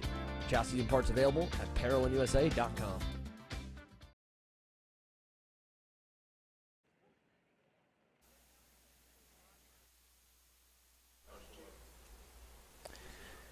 Welcome back to the 2022 Route 66 Sprint Series here from the Autobahn Country Club. And as we are clearing some of the karts that are out there on the circuit, we'll go ahead and give you your starting lineup here for your Briggs 206 Junior category, powered by One Power Sport. Visit onepowersport.com for more information. But it's going to be Jack Sutton on the pole, followed by Logan Wackerlin in second position. Jackson Wolnai will be in third, with Malachi Haight in fourth position. Nagisa Yokoshawa will be in the fifth position, followed by Blake Sarcia in the sixth position. Jocelyn Schlenker rounds out your top 7 karts out on the field, as they're just waiting to go here, getting ready for this great racing action. And looking at the karts on the track right now, no wet weather tires, so they feel pretty confident out there that they can make it work with the slick tires. Very interesting strategy call for all 7 drivers. Yeah, not overly surprising, though, when you think about it, because at the end of the last race, you saw Brandon Lemke going purple on the dry weather tires with a 53.4 as his fastest lap, only about a second and a half off of what he was doing yesterday. So not too surprising to see everyone in the Briggs 206 Junior category go onto the slicks, although it will be a little bit tentative on the opening couple laps. And if the pop-up showers return, that could make things a little bit chaotic, as you can see just a little bit of dark clouds in the background of this track. So it's going to be interesting to watch this race here and see if any of the rain comes through. But certainly this 7-car field, this is one of the classes that qualified fully in the wet weather conditions. And Jack Sutton, who yesterday struggled to have a lot of pace in the dry, but certainly today in the 09 kart had a lot of speed in the wet weather conditions. He'll start alongside Logan Wackerlin. Wackerlin, again, kind of the middle ground. Wasn't all that fast yesterday in the dry, but had some pace. And now in the wet, he's almost as fast as what Sutton was able to do. But really, the guys you're looking for, Malachi Haight and Nagisa Yoshikawa, Yesterday were first and second. Now they start fourth and fifth. So have a little bit of work to do. But again, a small 7-cart field allows for the opportunity for those guys to work their way up through the field pretty quickly here in this 206 class, which yesterday we saw some good racing, but also a race dominated by Malachi Haight. Certainly is the case here as the field works their way down towards the little bit of the short chicane that we have here for them. Allows them to where we can go racing quicker compared to running the full circuit's distance. As they work their way out of turn 13 and 14, we'll see if they can line up properly and we can have ourselves a clean start here today. So far, everyone's been keeping it clean and green so far regarding the starts of the race.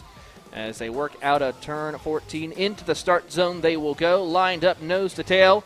Flagman's checking the grid to see if we're good to go. Green flag is out, and we're underway for your Briggs 206 Junior category, powered by One Power Sport. As they head down into turn 1, Jack Sutton holds on in the inside lane as they climb the hill, but it gives the advantage to Wackerland to take over the advantage. He'll take the race lead as he is stuck out on the outside. Jack Sutton still now falls back to P3, as it looks like Jackson Wolney will move up to P2.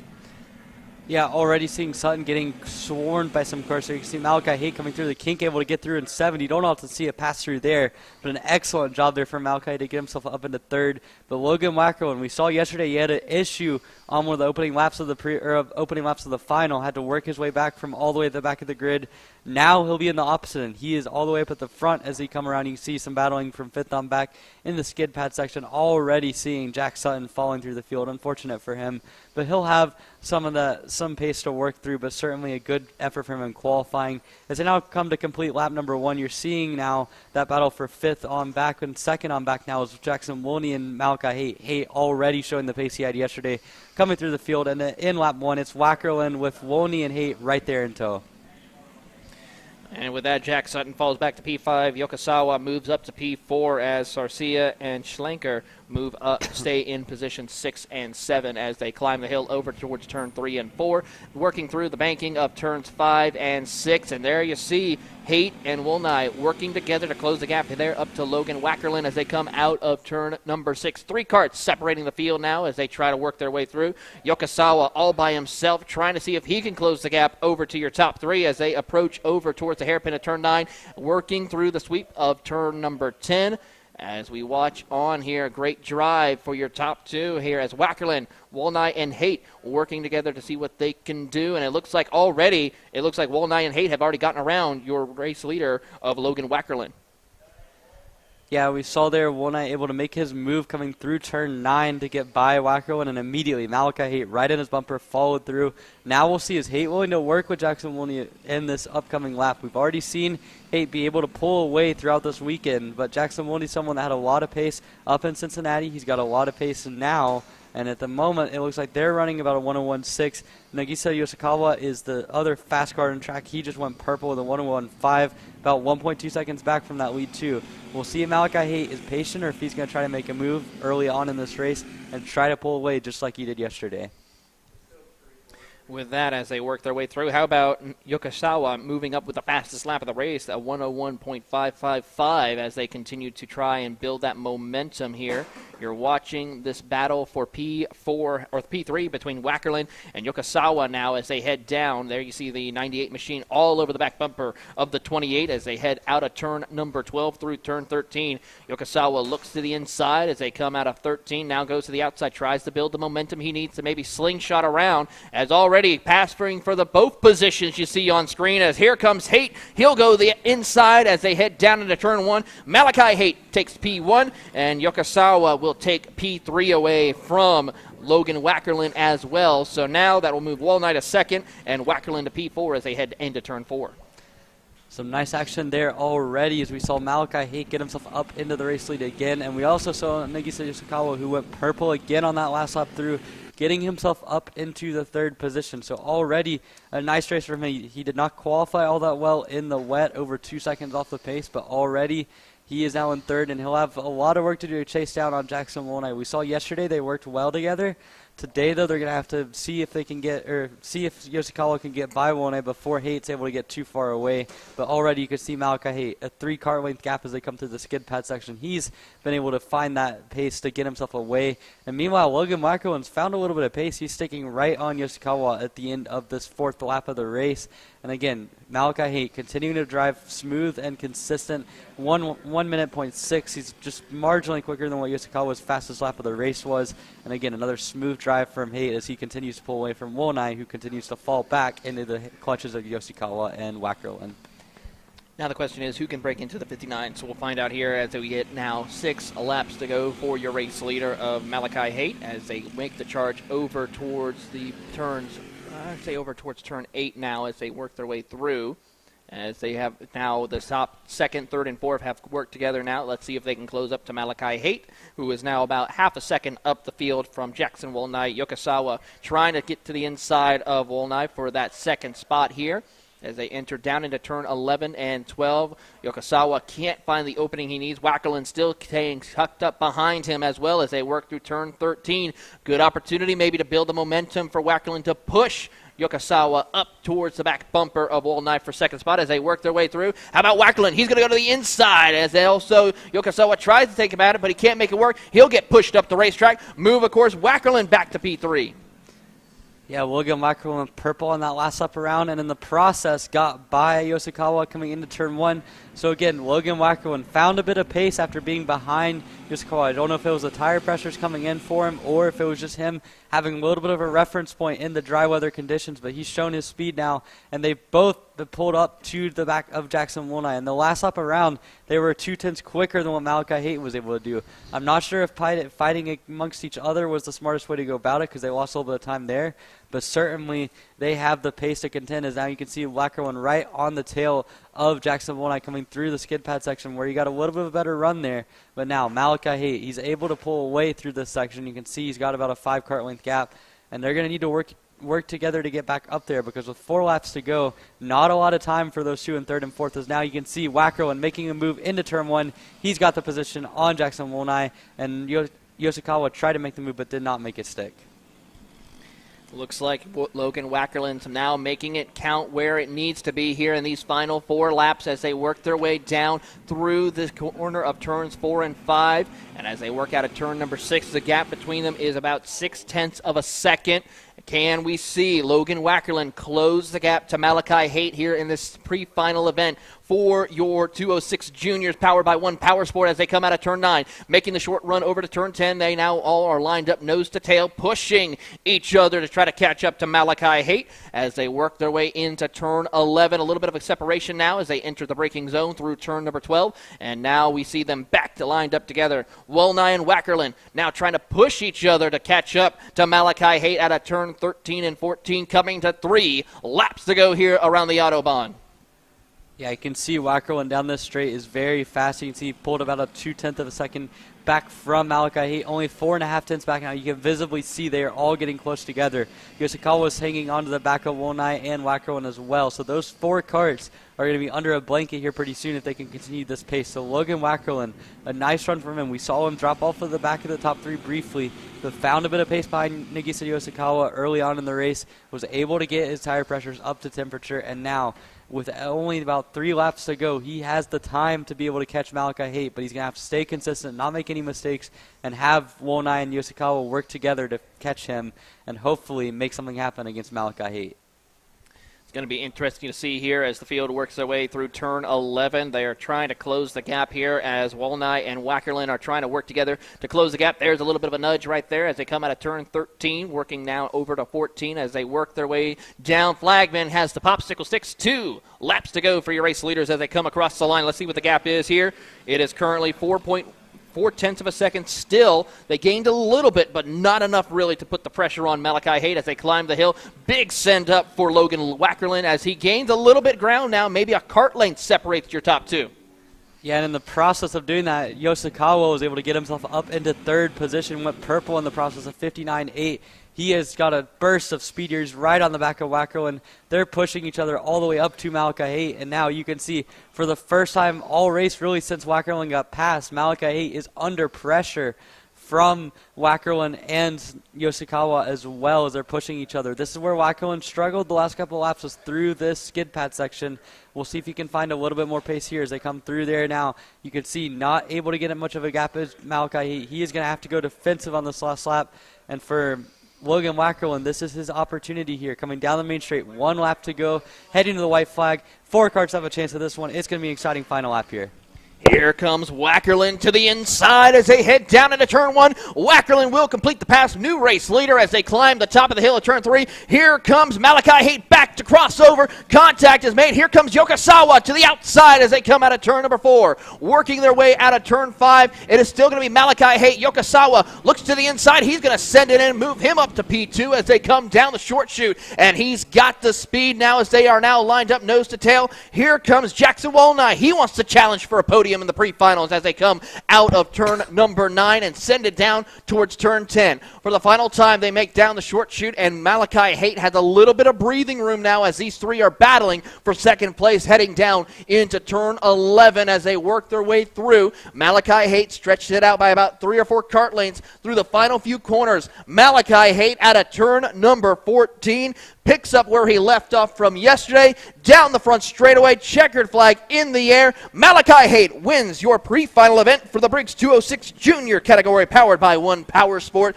Next up will be Nagisa Yokosawa, Logan Wackerlin in 3rd, Jackson Wollney 4th, Blake Sarcia will come home in 5th with Jack Sutton, and Jocelyn Schlenker rounds out your 7-kart field. Yeah, so an exciting pre-final there for the Briggs 206 Junior, powered by One Power Sport. We saw Yoshikawa, we saw Wackerlin, we saw Wolney. All 3 of them at points got themselves into second place, but nobody could quite catch up to Malachi Haight and do what they needed to do. But still, more raw pace than yesterday from the competing pack, and we're going to see an exciting final between all 4 of these karts, all closely matched. And as they head in to the final race of the 2022 season, it's a championship that's been dominated by Ava Hansen, but now the supporting cast have put on a phenomenal show here in the pre-final, and the final should be even better. It certainly is. Next up on the track will be your IAME Mini Swift category, presented by D&J International Services, as they will now take to the circuit for their pre-final event. You'll catch all the action here live after this commercial break, only on Kart Chaser.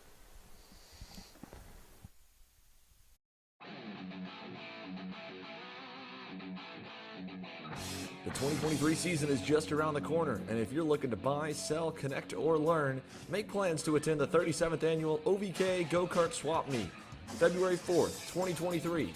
Register online at ovk.com.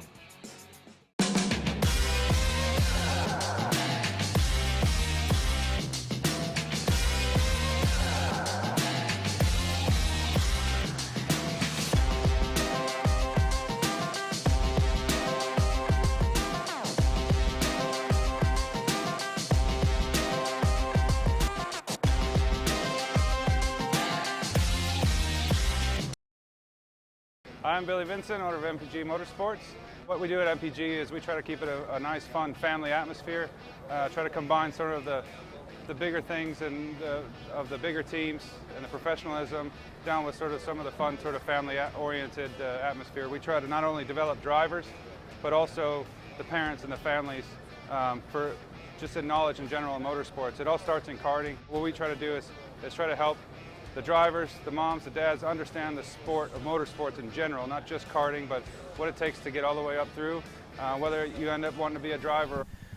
Welcome back to Kart Chaser coverage of the 2022 Route 66 Sprint Series. It is time for your IAME Mini Swift category, powered by DNJ. As they enter the start zone, it's going to be Jackson Tovo and Asin Jamaleev who will lead them to the green flag as they make their way down into turn 1. As they work their way through, it's going to be Tovo in the 131 machine who will hold on to the race lead. But here they come up to the top of the hill. Ethan Tovo, contact a little bit made as karts jockeying for position as they head down into turn 4. Yeah, it looks like Benham Abernathy there got kind of the short end of the stick. Drama went wide in turn 1, lost a lot of space, or a lot of spots, but now he's all the way back up into 4th position now. And now Jackson Tovo with a big gap now to, I believe that might be Landon Buer in second. No, it's actually his brother Ethan Tovo who's got himself up as we see more battling. Asen Dramov, who was all the way back in 6th after turn 1, is up to 3rd now, getting closer and closer back to where he was at the start of this race. But Jackson Tovo, a nice run for him on the opening lap. He'll have some clear track to work with Ethan Tovo, his brother, right in tow. Certainly, though, a lot of battling going on early on in the race here with anywhere from 3rd to 7th being covered within about half a second. But at the front of the field, heading into lap 1, it is the two Tovo brothers right there together. Jackson in front, Ethan in second, but it looks like that might change right here coming into turn 1. As they work their way through, pass for the race lead as Ethan Tovo now works his way back up to the front of the field. Jackson right there tucked up behind in second place as they climb down the hill through turns 3 and 4 as they head around the long sweeping corner of turn 5 and 6. The Tovo brothers now have stretched it out to 1.1 seconds over Asin Dramalev, who sits in 3rd position. He's under immense pressure from Landon Buer and Brady Shad in the 3rd, 4th, and 5th position as Abernathy and Saraki round out your 7-car field as they work their way back over into turn number 10. And great racing action between the two brothers here as we go a little further back, possibly to the 3rd place car of Dramalev, who sits in 3rd, working their way out of turn 12 and approaching turn 13. Still some great racing here as they work out of turn 13 and 14 down the front straightaway. Here comes the Tovo brothers as they have stretched it out. Let's see who sets the fast lap. It's a 56.304 for Ethan Tovo as they work their way through. 1.4 seconds separates your top two from the field. Yeah, and already saw a good lap there from Landon Buer, able to get himself up to 3rd, passing Asin Dramalev coming through turn number 9, and then Brady Schott was able to follow through as well. So a rough lap there for Dramalev. Again, to remind you guys of the championship implications, Dramalev has to finish in the top 3 of this pre-final to feasibly have a shot at the championship heading into the final. So this is a critical race here. Ethan Tovo leading this race doesn't do much help for him either, as Tovo is your championship leader and continues to look very solid now as Jackson Tovo is right behind him, right until he's been able to keep up with him. We saw in the pre-final yesterday Jackson had a little bit of a rough go of it, made up for it in the final obviously, but it's worth monitoring. And now as you can see, those two continuing to just stay right there together, not really making anything too aggressive happen. And you see those two working right there together. They've got a nice gap to the rest of the field, probably 12 or 13 car lengths. We'll see what they do this time around. It's a 55.7 for Jackson Tovo. Goes purple, about 2/10 clear of what Landon Buer is doing. He's now 1.5 seconds back.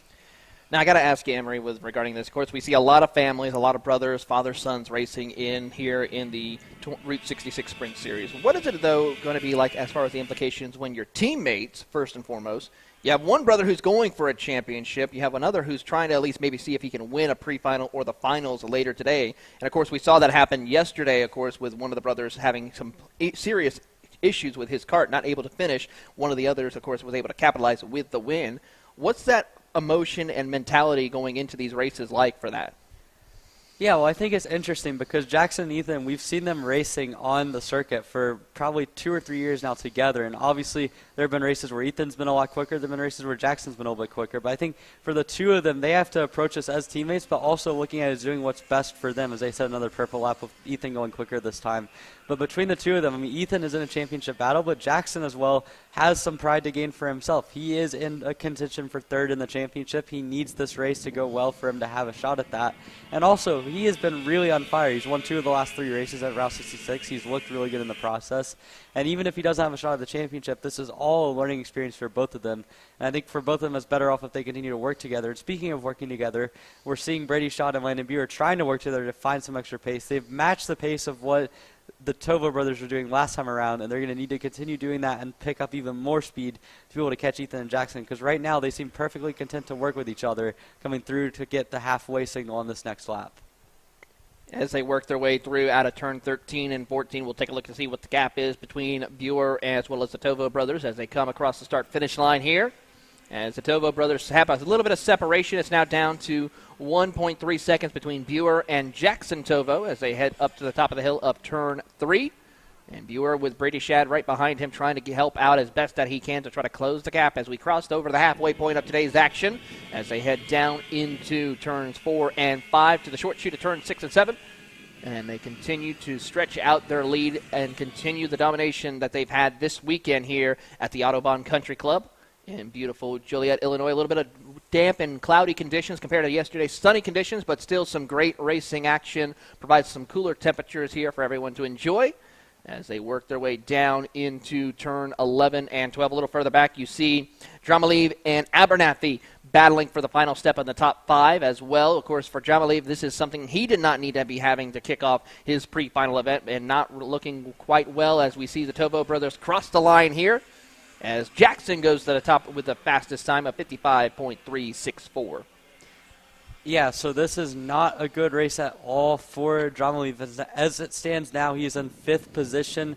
He is running lap times slower than what Schad and Buer as well as the Tovo brothers are doing, and he needs, again, to finish in the top 3. As it stands now, the maximum points he could get from today is 241 points, whereas Ethan Tovo's lowest score that has not been dropped this season is 211. He's also down by 34 points in the championship as we see another pass for position. Dromalev loses another spot, this time to Benham Abernathy in 5th position. You saw that just briefly in the back of the shot as we focus back in on 3rd and 4th. But for Dromalev, if he doesn't get himself up to 3rd, he is not going to be mathematically able to win this championship. So this is critical moments for him in the championship, and right now is slipping away from him as Ethan Tovo, in the meantime, continues to just lead this race. He's running a very comfortable pace of 55.5 that last time around, quicker than anyone else on the track. Jackson Tovo's not far behind him in 2nd, and Buer and Schad just do not have the pace to be able to catch up with them, but they're still well clear of what Benham Abernathy and Dromalev are doing in 5th and 6th. As the field works their way through turns 5 and 6, we see the Tovo brothers trying to pull away even more so now. Has stretched that to 1.9 seconds between 2nd and 3rd. That makes it about 2 seconds for your race leader as they head down into turn number 9. As we watch on Landon Buer and Brady Schad jockeying for position here. The 165 machine right there in the black cart, trying to work with Landon Buer in the white, orange, and black machine. And it's so far not working out too well for the two competitors here. They're actually losing touch even more so to the Tovo brothers as Abernathy and Dromalev are closing in a little bit as well as they come out of turn 14 across the front straightaway, heading down the start-finish line. 2 laps to go for your race leaders of the Tovo brothers, who continue this weekend's domination in style here in the pre-finals as they climb up to the top of the hill of turn 3. Currently, already now, it's 0.6 of a second between Abernathy and Dromalev, ahead of course, Brady Schad and Landon Buer. The Tovo brothers, though, have stretched it to about 2.3 seconds. Yeah, Jackson Tovo went purple that last time around, getting right back up onto the bumper of Ethan Tovo. So 2 of them working well together. We've seen Jackson fall a little bit off the pace a little bit at times, but certainly still has a lot of raw pace in that cart. And certainly Ethan Tovo, again, this race could clinch him the championship, not so much because of what he's doing, but also because of Asen Dromalev's relative struggles in comparison. So as they come down to the white flag here, it's going to be Ethan Tovo taking it with Jackson Tovo right behind him. We'll see how much battling they do here. They've got 2.3 seconds on the field, and Jackson right now content to just push his brother. I think both of them are working well together. There's no real use in fighting too hard as now I say that, and Jackson Tovo to the inside slides one in on Ethan Tovo, move Jackson back to the front on the final lap, and it looks like he is going to try his best to start on pole to try to back up another main event victory here at the Autobahn Country Club. Certainly here as they come out of turn number 7 and 8, and it's going to be Jackson Tovo who's going to hold the charge now through turn number 9. He's got about a cart length advantage over his brother. The two brothers now will do battle here on this final lap through turn 10 now, as there's now over 2 cart lengths separating your top 2 as they head down the short chute over into the braking zone of turn 11, slides it on in through turn 12, and as they come through the final section of the skid pad course over towards turn 13, here comes Ethan Tovo with a head of steam. Will we see side-by-side finish as they come for the pre-final win? Down across the front straightaway, side by side, it will be the 131 machine of Jackson Tovo, who'll get back around his brother Ethan for the race win. Next up will be Landon Buer in 3rd, 4th Brady Schad. Benham Abernathy will come home in 5th. Asen Dromalev in 6th, and Brandon Siraki rounds out your 7-cart field here today. But a great battle between the two brothers as they work their way down on their cool-down lap, as this will conclude the pre-finals for your Miami Mini Swift category powered by DNJ International Service. Next up on the track, this 206 Mediums powered by Millwright Racing is next on Kart Chaser.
Kart Store USA is a kart parts supplier that racers and retailers can count on when they need reliable advice and service. We focus on servicing all racers with honesty and pride while maintaining customer satisfaction. We carry a full stock of Kart Republic and Tony Kart chassis, as well as IAMI and Vortex Rock engines. We've also got a host of other parts available and in stock, such as products from Rev Performance Materials, Jecco Racing Seats, and more. We have a 100% satisfaction guarantee, and on top of that, welcome back to the 2022 Route 66 Sprint Series finale here at the Autobahn Country Club Circuit, as we are green flag here for your Briggs 206 mediums powered by Millwright as they head down into turn 1. Connor Fashing along with Adam Maxwell jockeying for position, throwing the 26 of Braden Johnson, who had a little bit of a close call on the warm-up lap, but as they approach the top of the hill at turn number 3, it is going to be Fashion who will lead the charge down. Maxwell in second, Braden Johnson, Javier Das, Spencer Schmidt, and Jalen Kerr, your 6 karts out there on the circuit. Yeah, and a strong start there for Jalen Kerr. It looks like she's worked her way all the way up into 3rd position.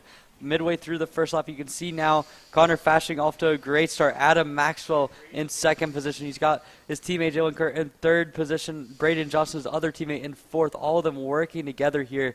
And you can see Maxwell has not been in 2nd too much this season. He has run a lot of leading in this 206 medium category. But this first lap, we've seen Connor Fashing be a very worthy opponent all weekend long. Yesterday he came up just short in the final. Today, though, he started on pole.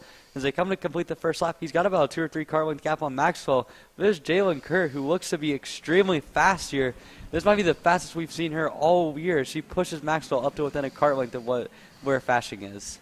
And with that, she'll look to the inside, not able to make it work. We'll go the long way around as they approach the top of the hill at turn number 3 as they work down into turn number 4. Jalen Kerr really showcasing her talent here today at the Autobahn Country Club Circuit as they head down out of turn number 5 and 6. Down the short chute over towards turn number 7 as Connor Fashion is currently holding strong as your race leader here. As here comes a send to the inside. Jalen Kerr picks up 2nd place around Adam Maxwell. Move her up to P2. Great pass there to the inside. I think that's one of the first passes we've seen inside the top 3 out of all the classes this weekend. Yeah, especially in the 206 category, and especially coming into turn 9. We've seen turn 9 pass quite a bit in the air-cooled engines and the 2-stroke categories, but certainly the 4-stroke haven't seen it quite as much. But now, Jalen Kerr, she has been really fast in this race, working her way up to 2nd position. And she's going to be fast here as they come down this main straight, about 4 car lengths back. And this is the fastest we've seen in a while as now Fashion continues to run purple laps of 59.5 on lap number 2. He's got a little bit of a gap to work with, but Kerr is really fast so far in this race. Certainly is here as we watch on the battle for the race lead as well as throw in this battle for 2nd. Jalen Kerr, your biggest mover, 4 spots gained for her here today as she is trying to see if she can go for all the way up to the top of the field here. She's got a little bit of work to do, but as they head down into turn 8 and 9, she sends it in deep, tries to gain a little momentum, picks up the pace just a little bit as they work their way over towards turn 10, down the short chute of turn 11. You see right there behind her, Adam Maxwell right there pushing her down into the braking zone of turn number 11 as they try to work together to see if they can close the gap onto Connor through turns 11, 12, and 13. They'll make their way through. We'll take a look, see what the difference is as they head out of 14. Down the front straightaway, they will go. A big push coming for her as they come down across the start-finish line. Here they come around, and it's going to be a 0.2 of a second gap between Fashing and Kerr as they climb back the hill up to turn 3. Jalen Kerr's found a lot of pace here in the pre-final, 58.9 that last time around.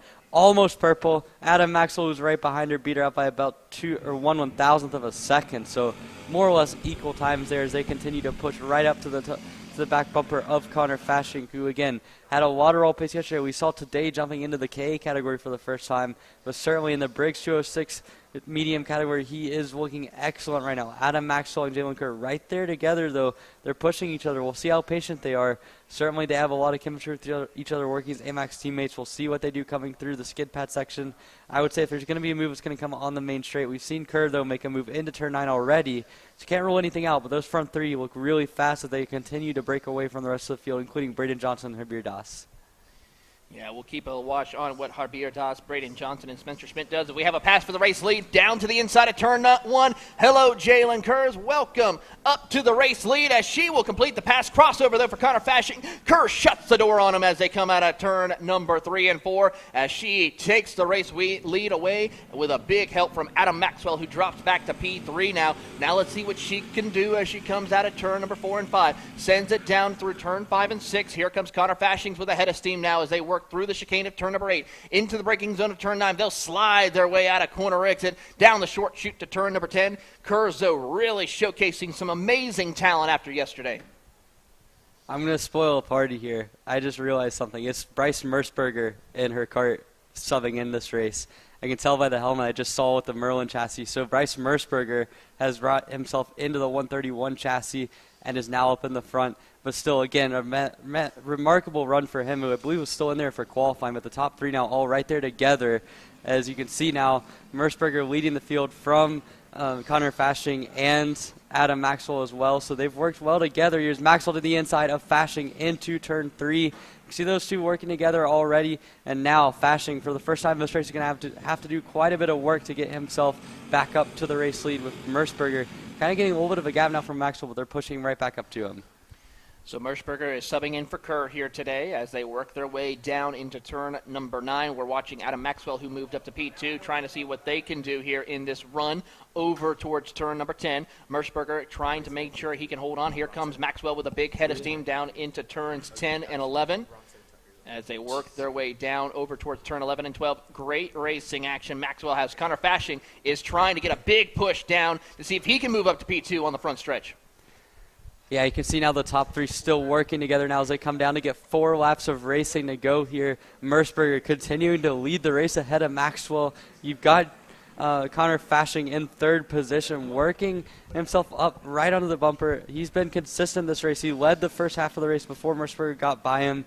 And again, it's just going to come down to strategy. The 2 AMAX carts, even though Merceberger might not be a normal in that cart, is still someone that you're willing to work with. So Maxwell and Merceberger working together. They've pulled a little bit of a gap here to Connor Fashing, and Fashing's going to have to dig deep to find something that we maybe haven't seen from him so far this race, or else Merceberger and Maxwell are going to settle it themselves in these final 3.5 laps. With that here, they're going to make the run down over towards turn 11. Merceberger trying to hold on. Here comes Maxwell with a big push as they work their way out of turn 11 and 12. And as they do so, they're going to pull away from Connor Fashing again here by about 3 or 4 cart lengths now as they come out of turn 13 and 14 down the front straightaway. Maxwell going to push Merceberger down. It gets a little bit of a nod back there, trying to let him know, hey, let's get going. Let's pull away. Let's make it a 2-horse race here for the race lead as they send it on down into turn number 1. As we look through the other field, Braden Johnson still maintains quite a bit of a gap over Javier Daz and Spencer Schmidt as those two battle for the 5th spot as they head out of turn number 4 and 5. There we see our race leaders now working out of turn 6. Yeah, Bryce Merceberger running a solid pace up at the front of the field. Adam Maxwell right in tow. Again, Merceberger is someone that's run up at the front of the KA 100 senior field. We saw him in the pre-final with a nice battle against guys like Nick Terlecki and Austin Jers. So clearly a lot of pace there. Maxwell, the guy who's been dominant in this 206 medium category all season long, and as well as that, someone that's been up at the front in the KA category. So it's not surprising to see those two working together, kind of pulling themselves out. But now we're going to see the racecraft as we come down to two to go in the pre-final. It might not be something that's excellent in terms of raw racecraft because it's only the pre-final, not the final, but still, as we come down, getting the 2 to go signal in the air, you can see Merceberger and Maxwell rapid pace, a 1/10.5 more on Connor Fashing. And now, will we see some battling here, or will they be content to just stay in line as we come down to just 2 laps of racing to go? They've pulled about a 0.8 of a second gap to Fashing. Another 4 seconds back to Braden Johnson. It is going to be a 2-cart battle here at the end of this race. As they work their way through out over towards the back middle section of the course, now through the chicane of turn number 8. Great racing between Merceberger as well as Adam Maxwell as they work their way down into turn number 10. We're going to see the white flag next time around for your race leaders as the 2 drivers will work their way into the braking zone of turn 11. A little bit of a tap right there as they enter the braking zone. As they work their way through turns 12 and 13, will Maxwell decide to respond here on the final lap or wait till they come to the checkered? Out of turn 14, white flag in the air for Merceberger and Maxwell as they rocket down the front straightaway. Coming down now, getting the white flag in the air. We've seen Bryce Merceberger up at the front now, just content controlling the race. Maxwell's continued to push him. Now Merceberger was defensive into turn 3. A nice, solid job there by Merceberger to keep the position. Now, though, Maxwell coming out turn 4 is going to have a run on him coming up the hill, coming up towards the sort of shoot section of turn 6, 7, and 8 as they come into 7, into 8, and now looking towards turn 9. You're going to see, can Bryce Merceberger contain Adam Maxwell now coming around the turn 9 corner? You see Maxwell looking for the crossover, but it looks like Merceberger's got him covered. One last real chance before we get to the main straightaway. Maxwell not going to make a move coming into the skid pad section. Merceberger goes defensive, and it looks good for him as of now coming down into the last few corners. Working out of turn 12, here comes Maxwell with a head of steam, but not going to be able to work as they come through 13. Tries to build the momentum. He'll look to the inside. It's going to be a drag race down to the start-finish. Maxwell, Merceberger as they cross the line. Maxwell will take home the pre-final win here for your 206 mediums powered by Millwright Racing. A great battle there for the finish. Adam Maxwell, your race winner. Of course, it is going to be Merceberger in second, Connor Fashing in third, Braden Johnson in fourth position. Javier Das will come home in fifth. Spencer Schmidt rounds out your 6-car field as they work their way around. Beautiful racing here between the two competitors as they go out there, have a little fun on the cool-down lap. But with that, we are going to take a quick commercial break. But when we come back, it's time to go micro racing. The Micro Swifts are out on next, powered by Quick Swim.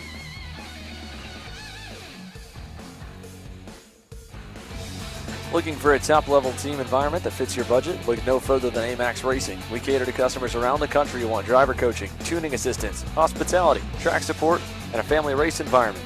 Our race schedule is support available at all levels, from club and regional series across the Midwest to top-tier events such as the TKNA Grand Nationals, the U.S. Pro Kart Series, and the SCUSA Pro Tour. Whatever level you may be at or want to get to, AMAX Racing can get you there. I'm Billy Vincent, owner of MPG Motorsports. What we do at MPG is we try to keep it a nice, fun family atmosphere, try to combine sort of the bigger things and of the bigger teams and the professionalism down with sort of some of the fun, sort of family-oriented atmosphere. We try to not only develop drivers, but also the parents and the families for just in knowledge in general in motorsports. It all starts in karting. What we try to do is try to help the drivers, the moms, the dads understand the sport of motorsports in general, not just karting, but what it takes to get all the way up through. Whether you end up wanting to be a driver or a mechanic or an engineer, you know, we can help you with that, and that's what we're here for. If you're interested in joining us at MPG, our home base is at Whiteland Raceway Park in Indianapolis, and you can contact us at info@willpowerkart.com.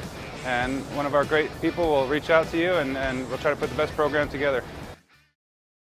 Odenthal Racing Products, your #1 producer in engine mounts since 1992, along with our leading-edge designs and product development, such as the Odenthal Racing Products EasyGP camera mount, which comes in 4 different styles and can be used on any karting platform. See our products online. Go to odenthalracing.com.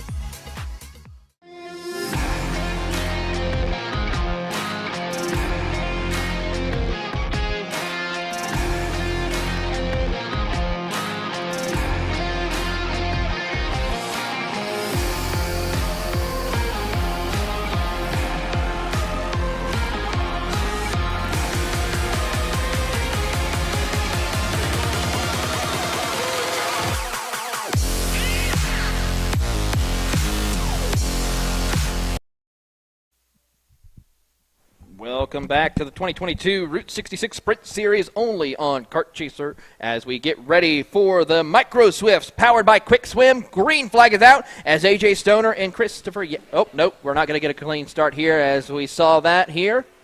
So we're going to re-rack them, restack them, and try again. But one interesting thing, we talked to one of the crew members of one of our drivers from yesterday, Cameron Marcia. He did not chose to qualify, but...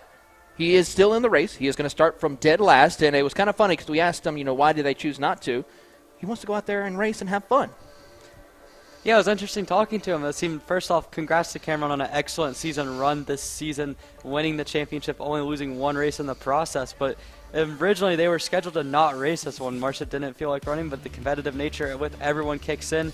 He'll start from the back of the field. It's going to be fun to watch him move up through the field. But in the meantime, it is going to be interesting to watch. It looks like we have Jacob Majeski on the front row now, along with Adriana Rose. So they look like they've inverted the front row, which is a little bit interesting after only one attempt. But now, as we get set to go green here, it's going to be Majeski on the point right now heading into turn number 1 as we get set to go. And green flag is out as we get a clean start as the 81 machine will lead them as Audrina Rowe will look to the inside, holding strong as they climb up to the top of the hill and make their way up to turn number 3. But how about AJ Stoner as multiple carts are off a little bit further back as they try to gather it back up. That's over by turn number 1, and that looks like to be the 24 machine who had some trouble along with another cart as they climb their way over towards turn 5 and 6. Meanwhile, it is going to be AJ Stoner to the lead as he makes his way over to turn 9. Yeah, I'm looking back through the field. Looks like Cameron Marsh has already gained about 4 spots between the chaos and with him just kind of making a couple passes early on. But up at the front of the field, continuing to see, you can see the battling going on up there. It looks like Audrina Rose lost a couple of spots, but AJ Stoner off to a fantastic start here, getting himself up to the lead. We'll see what he can do, but so far it's a blazing start for Stoner as he gets set to go. He's got a little bit of a gap back to Jacob Majeski in second, and then I think that might be not Christopher Yahtzee as we'll see across the line, but you can see Audrina Rose back in 4th position. Holden Harder's made his way up to 3rd, Rowe into 4th, Yahtzee into 5th, and Isaac Nolan kind of at the back end of that lead group. As they work their way up to the top of the hill of turn number 3, Stoner and Majeski try to lead the charge here today as Stoner has stretched that out to about a half a second lead over his competitors as they work out of turn 5 and 6 through the short chute over towards turn number 7. Majeski trying to see what he could do, but trying to hold off a hard charging Holden Harder as they work through the chicane of turn number 8 into the braking zone of turn 9 as they work their way through. A little bit of a checkup right there for Majeski. That might open the door for Harder as he works his way out of turn number 10 down the short chute to turn 11. It's about a cart length advantage for Majeski as they head down into turn 12. Yeah, so already Jacob Majeski kind of losing touch with AJ Stoner on those first couple laps, but Holden Harder on the flip side has gone all the way from 6th to 3rd. On the opening up, we didn't really see a lot of him making moves, but still just kind of in the background. I know he made a couple on the first corner and then made a couple later on, but now down the end of lap number 2, you can see Christopher Yahtzee in P6 goes purple. In the meantime, big battle going on from 2nd on back. You can see Majeski is starting to catch back up to Stoner a little bit. We saw him stabilize the gap last lap.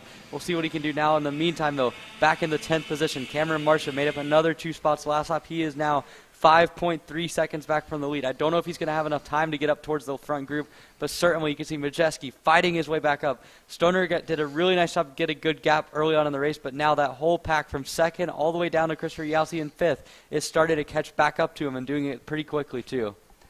Certainly is the case here as we watch on a little further back the battle for 2nd, 3rd, 4th, and 5th between Majeski, Harder, Rowe, and Yahtzee as they work their way into turn 13 and 14 as they work out through there.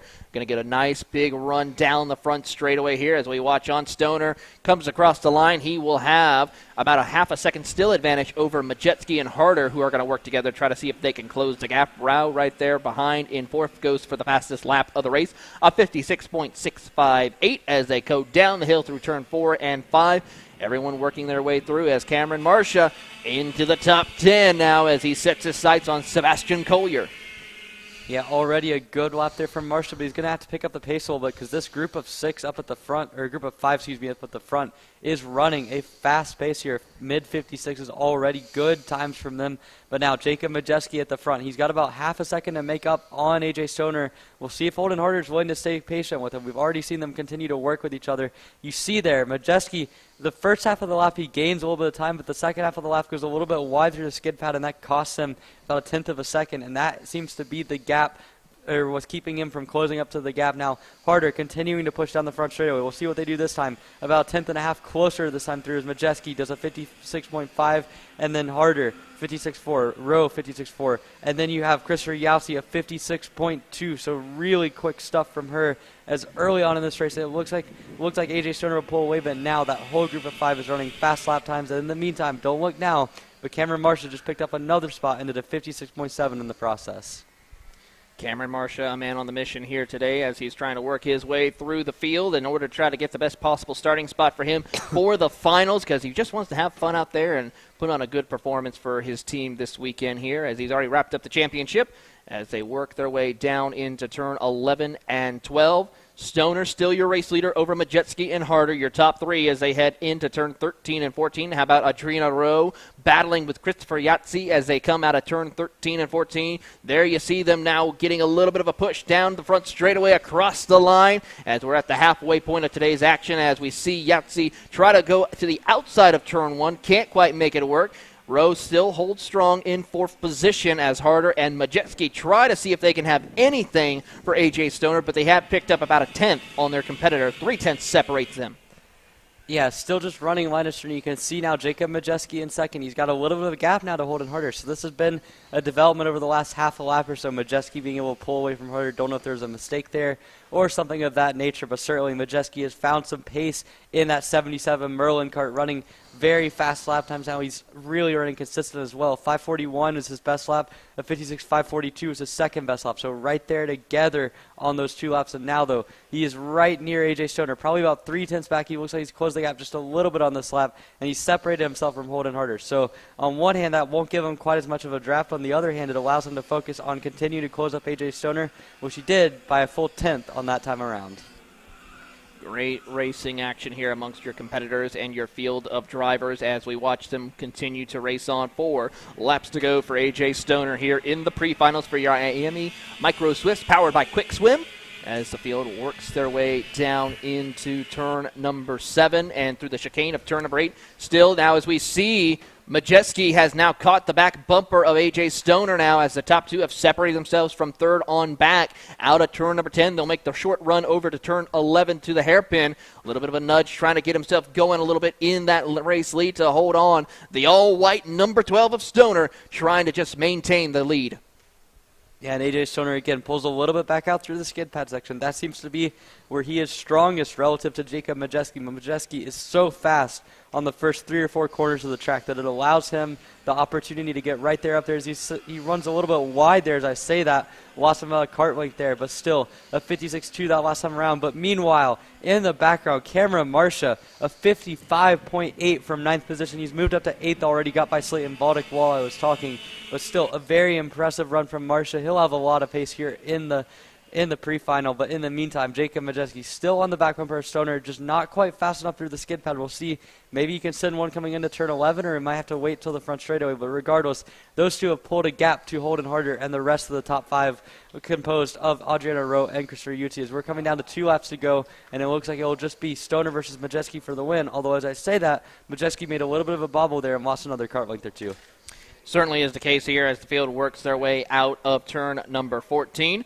As the field works their way down across the front straightaway, going to get the 2 laps to go signal here as they work their way through. Stoner still now has pulled out a 10th over Majewski, Harder, and Rowe. Yahtzee has just pulled away from the field now. Over 3 seconds separates your top 5 from Tucker Treve, who is in 6th position. Cameron Marcia, he's in 8th position, picking up 8 spots so far for the race. So a great drive for him as he slices and dices his way through the field. As we watch on the battle here for your race leaders, this is the battle for P5, as there you see Christopher Yahtzee trying to find a way to get around Adriana Rowe, but she is not giving it up that easily. She's going to remain steadfast as she works on over to turn 10. Yeah, it looks like, if anything, Rowe is more on the bumper of Harder than Yahtzee is on the bumper of Rowe. So still, as I say that, Rowe makes a mistake coming through the skid pad, again, allowing Harder to get a little bit more of a gap. But as they come down to the white flag here, A.J. Stoner looks like he was under pressure for about 4 or 5 laps there, but now it is opened back up for him. He's back in the clear. As they come down to the white flag, he is unchallenged from Majewski. The battle going on for 4th, though, as Christopher Yahtzee gets to the inside of Adriana Rowe, goes into P4. In the meantime, Cameron Marcia is caught up to Isaac Nolan for P7. Looks like he's going to make that pass as he goes purple again with a 55.8.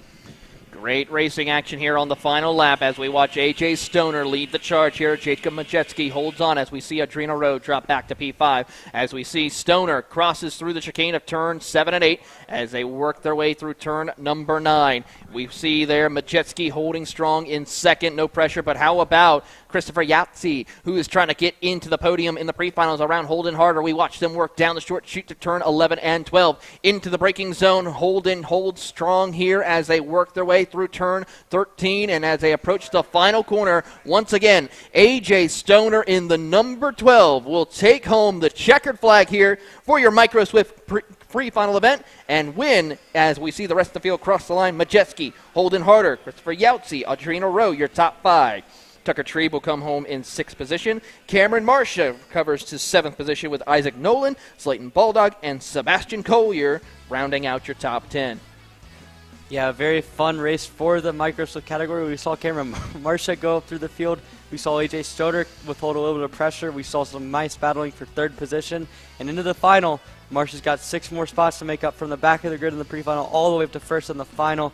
We'll see if he can do that in the 14-lap final. But for now, a nice pre-final win for AJ Stoner, picking up where he left off yesterday in his runner-up position. Jacob Majeski will continue on the front row with him, and Holden Harder rounds out your top 3. An exciting race on Microswim sponsored by Quick Swim. But coming up next, we've got the KA Juniors, which are going to be a really fun battle led by Henry Wheeler and Austin Olds. Certainly is the case here as we wait for the field to go back out onto the circuit here for your KA 100 Juniors powered by Advanced Design. We're going to take a quick commercial break, but when we come back, it's time for the KA Juniors next on circuit. You're watching it all live of the Route 66 Sprint Series here at the Autobahn Country Club on Kart Chaser.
How you doing? My name is Mike Doty from Mike Doty Racing from Orange County, New York. We're about an hour north of New York.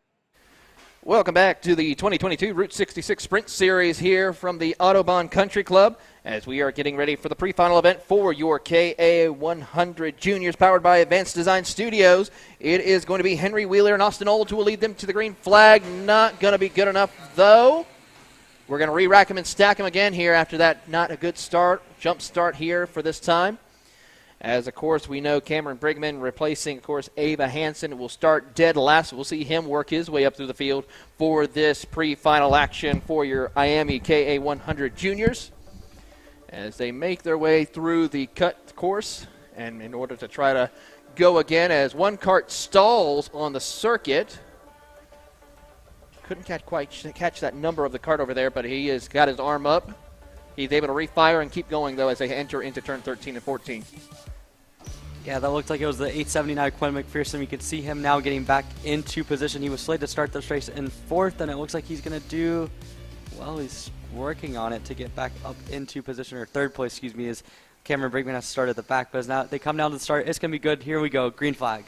Green flag is out as we're underway here for your Miami KA 100 Juniors as they send it on in. It's going to be Old and Wheeler leading up the charge to the top of the hill as they battle on and jockey for position. Brigman, around he goes as he has some trouble down up the top of the hill at turn number 3, collecting another kart as well as they head down into turns 4, but not what Cameron Brigman needed to do here in this pre-final event.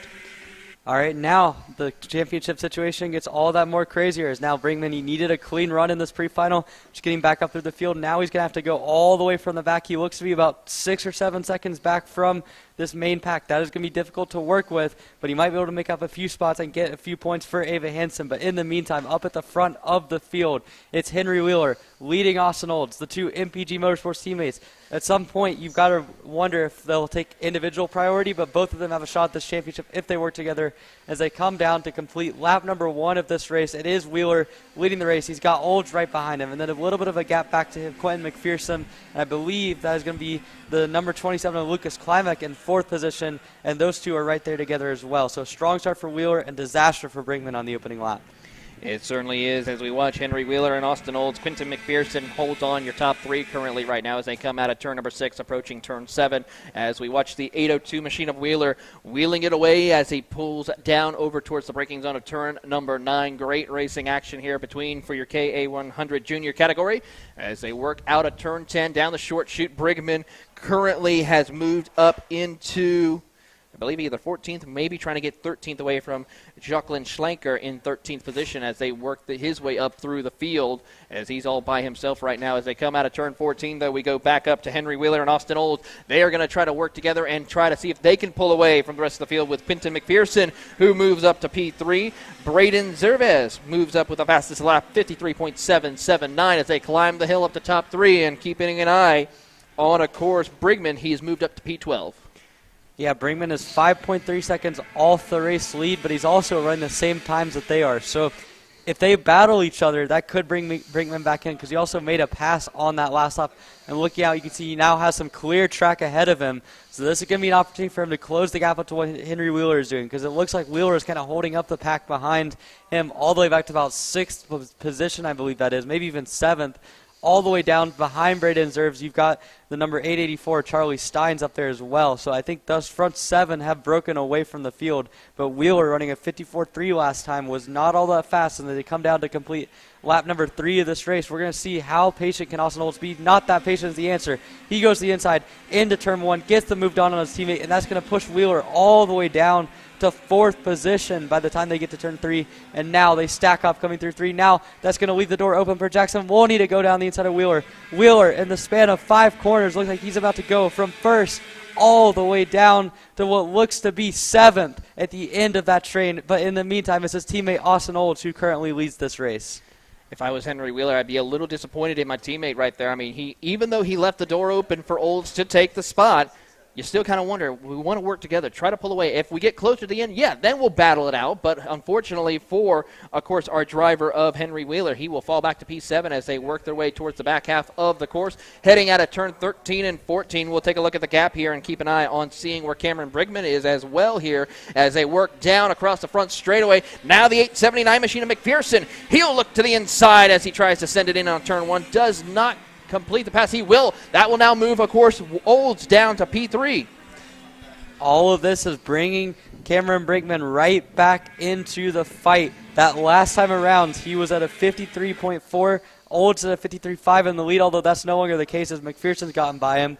But in the meantime, Wheeler, a 55.5 last time around. He's only 2.5 seconds ahead of Brinkman at this point, and it's not a question of if, it's when Brinkman catches up to the back of that lead pack, and when it happens, Olds and Wheeler are going to be consistently under fires. Now you can see back up to the front, you've got Quinn McPherson and Lucas Klimek working together in 1st and 2nd with Olds staying right there behind them. They've got a little bit of a gap now back to, I believe, that might be Braden Zerves in 4th. It's hard to really say from the angle, but certainly the top 3 of McPherson and Klimek. Klimek is going for the lead at turn 1. Those 3 have broken away from the rest of that lead group. Meanwhile, we keep an eye on Cameron Brigman. He has broken into the top 10 right now as he is in the 10th position as we keep an eye on the battle for the race lead between McPherson and Klimek as they come through the middle of turn 4 and 5 out of turn number 5 as they work their way through. I believe Klimek has taken over the race lead. Yes, he has. The 27 machine is your new race leader as they work down out of turn number 9. And Klimek, along with McPherson, battling away and trying to pull away from Austin Olds, who sits in 3rd. Braden Zervez now as trying to hold on in 4th position as they continue down to turn 11. Yeah, Olds was able to get himself into 2nd. As you can see now, Brinkman making his first move in that 2nd pack. He gets by, I believe, the 884 of Charlie Steins for the 8th position. So already, Brinkman last time around was 8/10 quicker than that lead group. This time around looks even faster. As now you can see Olds going back to the lead. He knows it is go time. He is running on a ticking time bomb with his championship hopes. 4 laps of racing to go. Olds to the race lead. He's at a Klimek and McPherson now. In the meantime, Wheeler is still stuck all the way back in 6th position with Brinkman now only 6/10 behind him. So on lap 1, they were 6 seconds apart. Now after 6 laps, Brinkman has closed down that gap, whether it be because Wheeler got shuffled back or whatever. They have closed that gap all the way back up to where Brinkman is right on his bumper now coming through turn number 9. But meantime, Austin Olds continues to lead ahead of Lucas Klimek and Quinn McPherson, staying just barely in that draft. So Cameron Brinkman, a sensational run for him as he is now closing up right to the back of Henry Wheeler. You see them go down coming through the skip pad section right now. Great racing action here as we see Cameron Brigman now trying to close the gap and work his way up through. What a drive for him from spinning to possibly now working his way into the top 5 before this race is over with 3 laps to go for your race leader, Austin Olds, who takes over the race lead from Lucas Klimek as they climb up to the top of the hill of turn number 3. There you see Quentin McPherson right there in third, Braden Zervez, as here comes Brigman now. He is on a charge now as he gets around up into the top 5.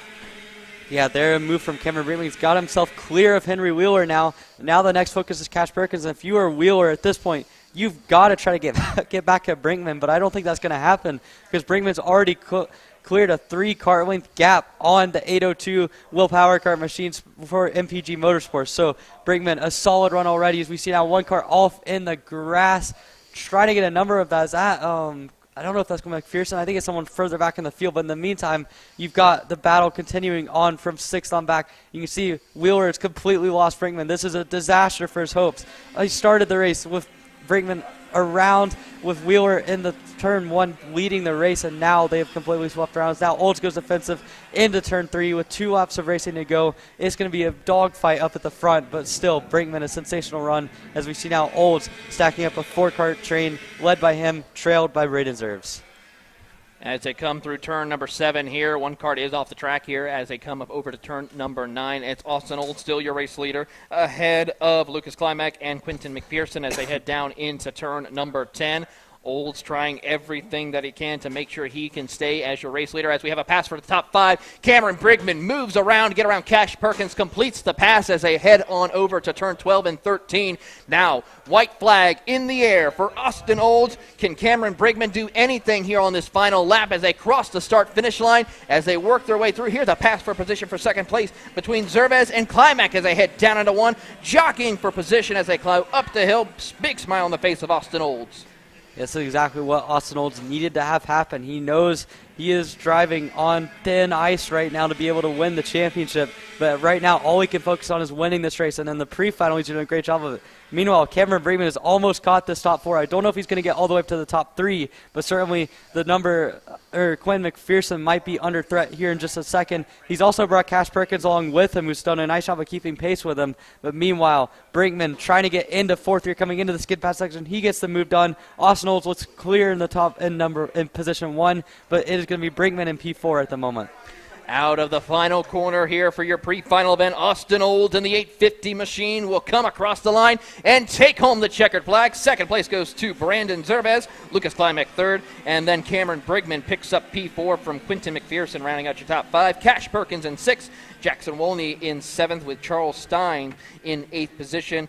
Clayton Slipper will be in 9th position, and Michael Levitt will round out your top 10. Some great racing action here today as 1 car did not finish the race. That is going to be Cammy Pfister in the number 867 as this concludes all of the pre-final action except 1 more race to go. It is going to be the Miami KA 100 Masters brought to you by Franklin Douglas. They're next on the track. You'll catch that here live on Kart Chaser.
How you doing? My name is Mike Doty from Mike Doty Racing from Orange County, New York. We're about an hour north of New York City. We're a full-service kart shop that we supply IAME, Rotax, and all rock engines.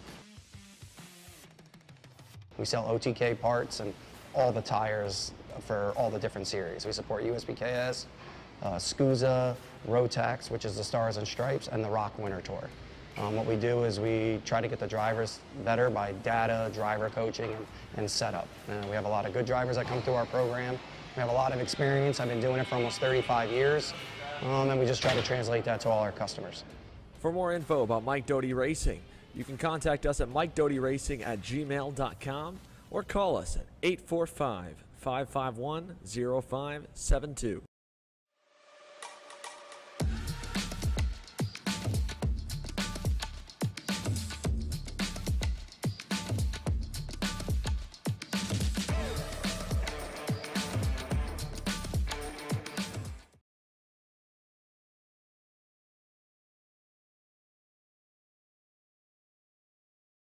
To Kart Chaser coverage of the 2022 Route 66 Sprint Series, the season finale from the Autobahn Country Club, as we see one of the 867 machines of Cami Pfister coming off the circuit, as we are now getting ready for your KA 100 Masters presented by Franklin Douglas. It's going to be Roman Pandas, who's going to be in the pole position, Christian Vormier in second place, Randy Klimek in third, Jeff Bays in fourth, Chris Sudanek in the fifth position, and Laurentio Mardan rounds out your six-kart field. This is going to be interesting to see what Laurentio can do starting from the back of the field.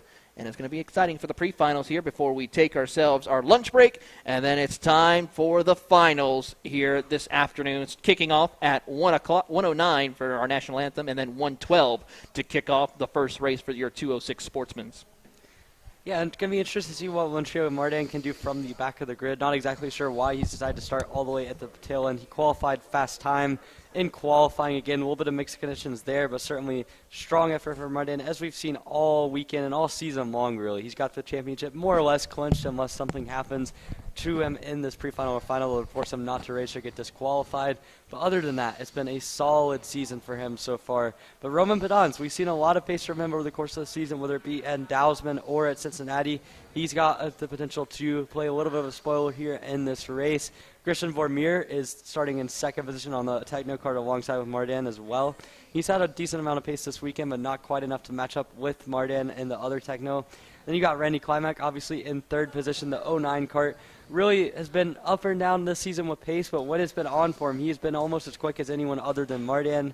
And you've got Jeff Bays and Chris Cernick rounding out your top five, with Laurentio Mardan starting at the back of the grid. So KA Masters yesterday kind of evolved into a little bit of a test session for all of these guys with a lot of spaced out driving. But we've already seen this season at least once in Cincinnati a lot of chaos in this field, so you never know exactly what can happen. It'll be interesting to watch regardless, whether it be these guys trying to battle for their own best times or with a lot of battling on the track. But regardless, some fun racing to be had in KA Masters with Laurentio Mardan trying to find his way up through the field in this pre-final, as we're still just waiting to get a little bit of track cleanup going up through here.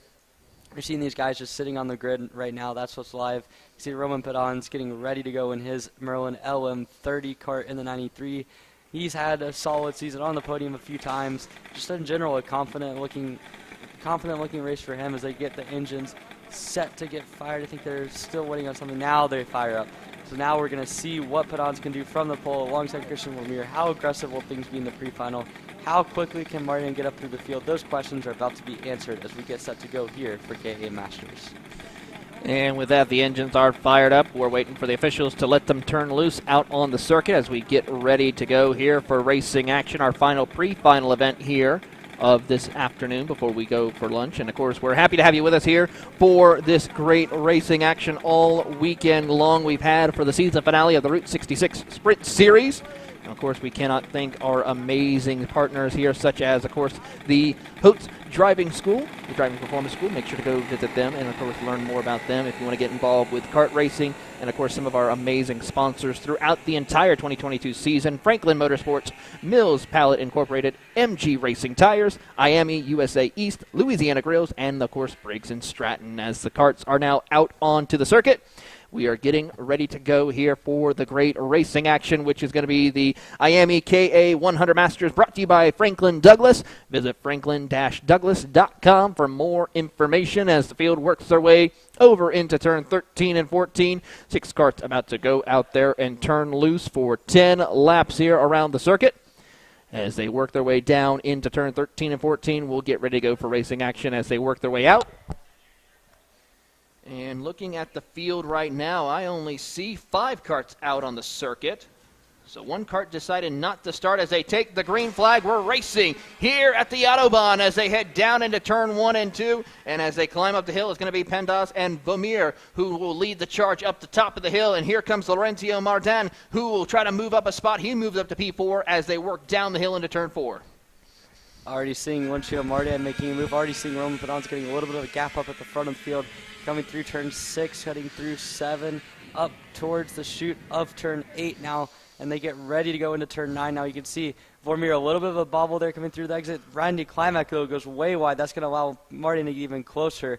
But really, it's a solid start for all 4 of the guys up at the front. Jeff Bays did lose a position, I believe, to Laurencio Martin. But still, a solid opening lap here from Roman Pedans, who does not have too much pressure from behind from Christian Vormir at the moment. It looks like he's going to be able to settle in here. We'll see what Vormir can do, and we'll see what Martin can do now as he closes up to the back of Randy Climack as they come through to end lap number 1. As they cross across the start-finish line, Jeff Bays falls back to P5 as Chris Sudernet does not take the green flag, so he will not be in our pre-final action here today. As they work down the hill currently, Mardan is 0.8 of a second behind Roman as they work their way through turns 5 and 6. And as the field works their way through out of turn 6 heading into the short chute, Christian Vormir trying to see what he can do, closing the gap as they come over the curbing of turn 8 through the chicane. As they come out of turn number 9, a little bit of a bounce right there for Vormir, trying to see what he can do as he works his way across out of turn 10. A big run off turn 10 as he tries to close the gap. Yeah, and you can see there Laurencio Martin missed the corner in turn 1, tried to make a move on Randy Climack and just overshot it by a solid 10 feet almost, but certainly a great start to the race for Martin. Gonna have to find his way back after a mistake though as they push down the main straightaway. You've got, looks like a change for the lead possibly as Christian Vormir goes to the race lead really wide from Roman Pedals. I don't think he needed to go that wide to make that gap happen, so still a solid effort there for Christian Vormir with Randy Climack finding his way into the second position and continuing onwards. It's a 4-kart train now as Martin pushes his way back up to the end of that train. Attention in the pit and now, as you can see, now Christian Vormir continues to lead coming up through turn 7 and 8.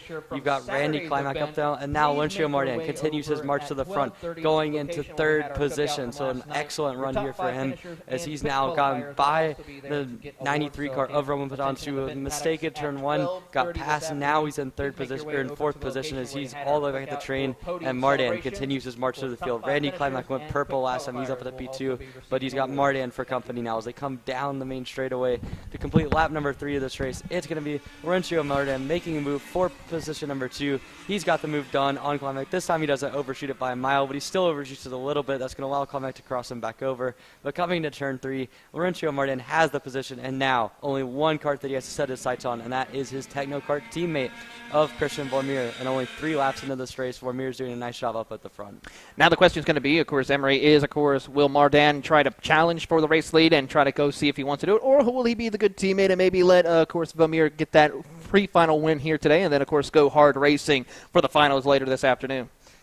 Yeah, see, I've been around the sport for almost a decade at this point. I've only heard of a guy letting his teammate win one time, and that was at the Battle for the Brickyard about 4 years ago. A guy by the name of Brandon Jarsakrak dominated the weekend, but he let Jake Donald win a pre-final. So I don't think that's going to happen here, to keep it short, and I think that's going to be proven right here as Laurencio Martin makes a move to the inside of turn 1. Will he get it right this time? Finally he does. I think Vormir gave him a little bit of separation there, gave him a little bit of an easy one, but meanwhile, Vormir does not give that level of space to Randy Climack, who tried to go around the outside. So nice job by Martin, not going to give any freebies out this weekend, as Climack goes to the P2 here coming through turn 6, and it looks like he's got the position sorted as Vormir tries to fight back. Not going to happen, though, as they go side by side, still through the chute. Now Vormir pushes it into turn 9. He's going to still try to get the position, but I think Climack's got to settle all of this.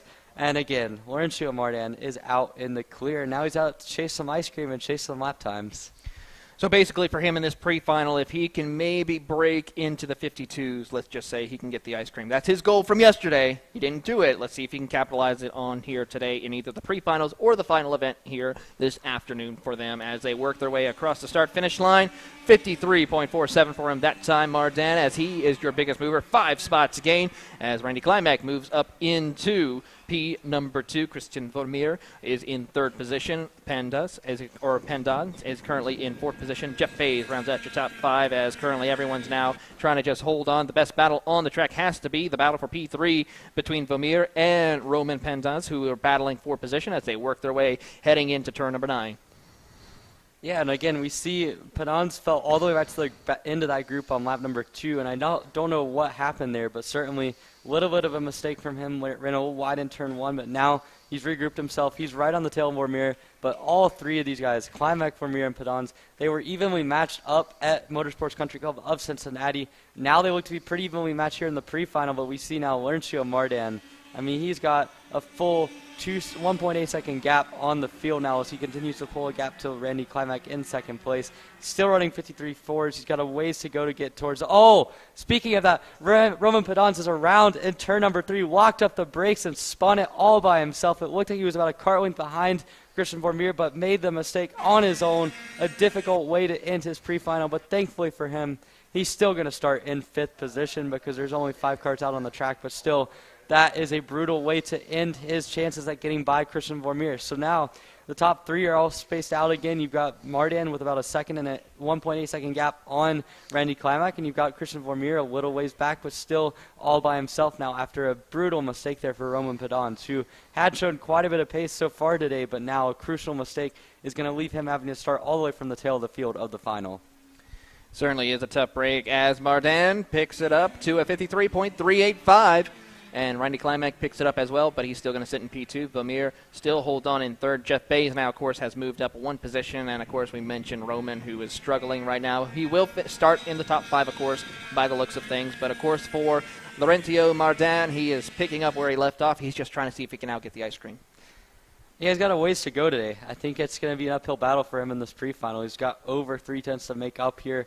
But, hey, Laurencio Mardan is running consistent lap times. He's run the last 4 laps within 8/100ths of a second of each other. So he's just out there chilling. He's running almost a 1/10 of a second a lap quicker than Randy Klimek, who continues to find pretty good pace, it must be said. He's got more pace in this race than either Christian Vermeer or Roman Penans have. So certainly a strong showing for him.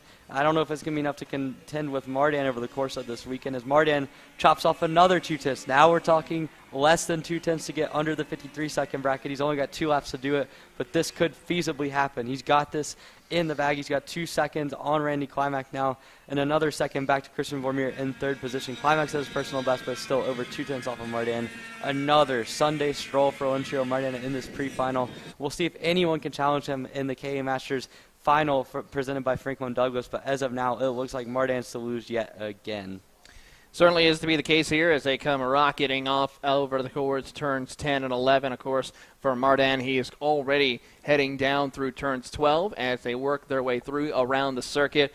Vermeer trying to close the gap between Randy Klimek as he's about 0.8 of a second back in from 2nd place. There you see those 2 battling for position as they're trying to work their way through. As they come across the start-finish line, it is the white flag, and Mardan, a 53.148. He's got one more attempt to try to see what he can do here in the pre-finals as he climbs the hill up through turns 3, down into turn number 4. Klimek has gained a little bit of time also over Vermeer. 0.6 of a second separates 2nd and 3rd as, of course, Jeff Faze fallen back to P3. Or P4 still, and of course Pendas is not really having a good run in this. He'll though start 5th when we go to the finals later this afternoon for the KA Masters as they work their way out of turn number 9 for the final time in the pre-finals. And we will work our way down over towards turn 10 and 11 here for the final time for your KA Masters for your final pre-final event of the season as they work their way down over towards turn 12 and 13. For Laurencio Mardan, he has absolutely shown a pure run of domination. Checkered flag in the air, and a 53.068. He's close. He's going to get there maybe. I hope for it. We'll see what happens for Mardan as Randy Klimek comes home in 2nd place, Vermeer in 3rd, Jeff Faze 4th, and Roman Pendas rounds out your top 5. Chris Sudanek did not start. And with that, it is to end our conclusion of our coverage here on Kart Chaser. And, of course, we will be back later on starting at 1:12 p.m. Central Time, of course, or, of course, 2:12 Eastern for those watching on our East Coast as we get ready for it. Of course, if you are not subscribed to our premium channel, make sure you do so on YouTube. And, of course, also follow us on all of our social media platforms for more amazing coverage here for this weekend of the Route 66 Sprint Series. My name is Taylor Burrows along with Emery Lida. We will see you later at a little after 1 o'clock for the finals for your 2022 Route 66 Sprint Series on Kart Chaser.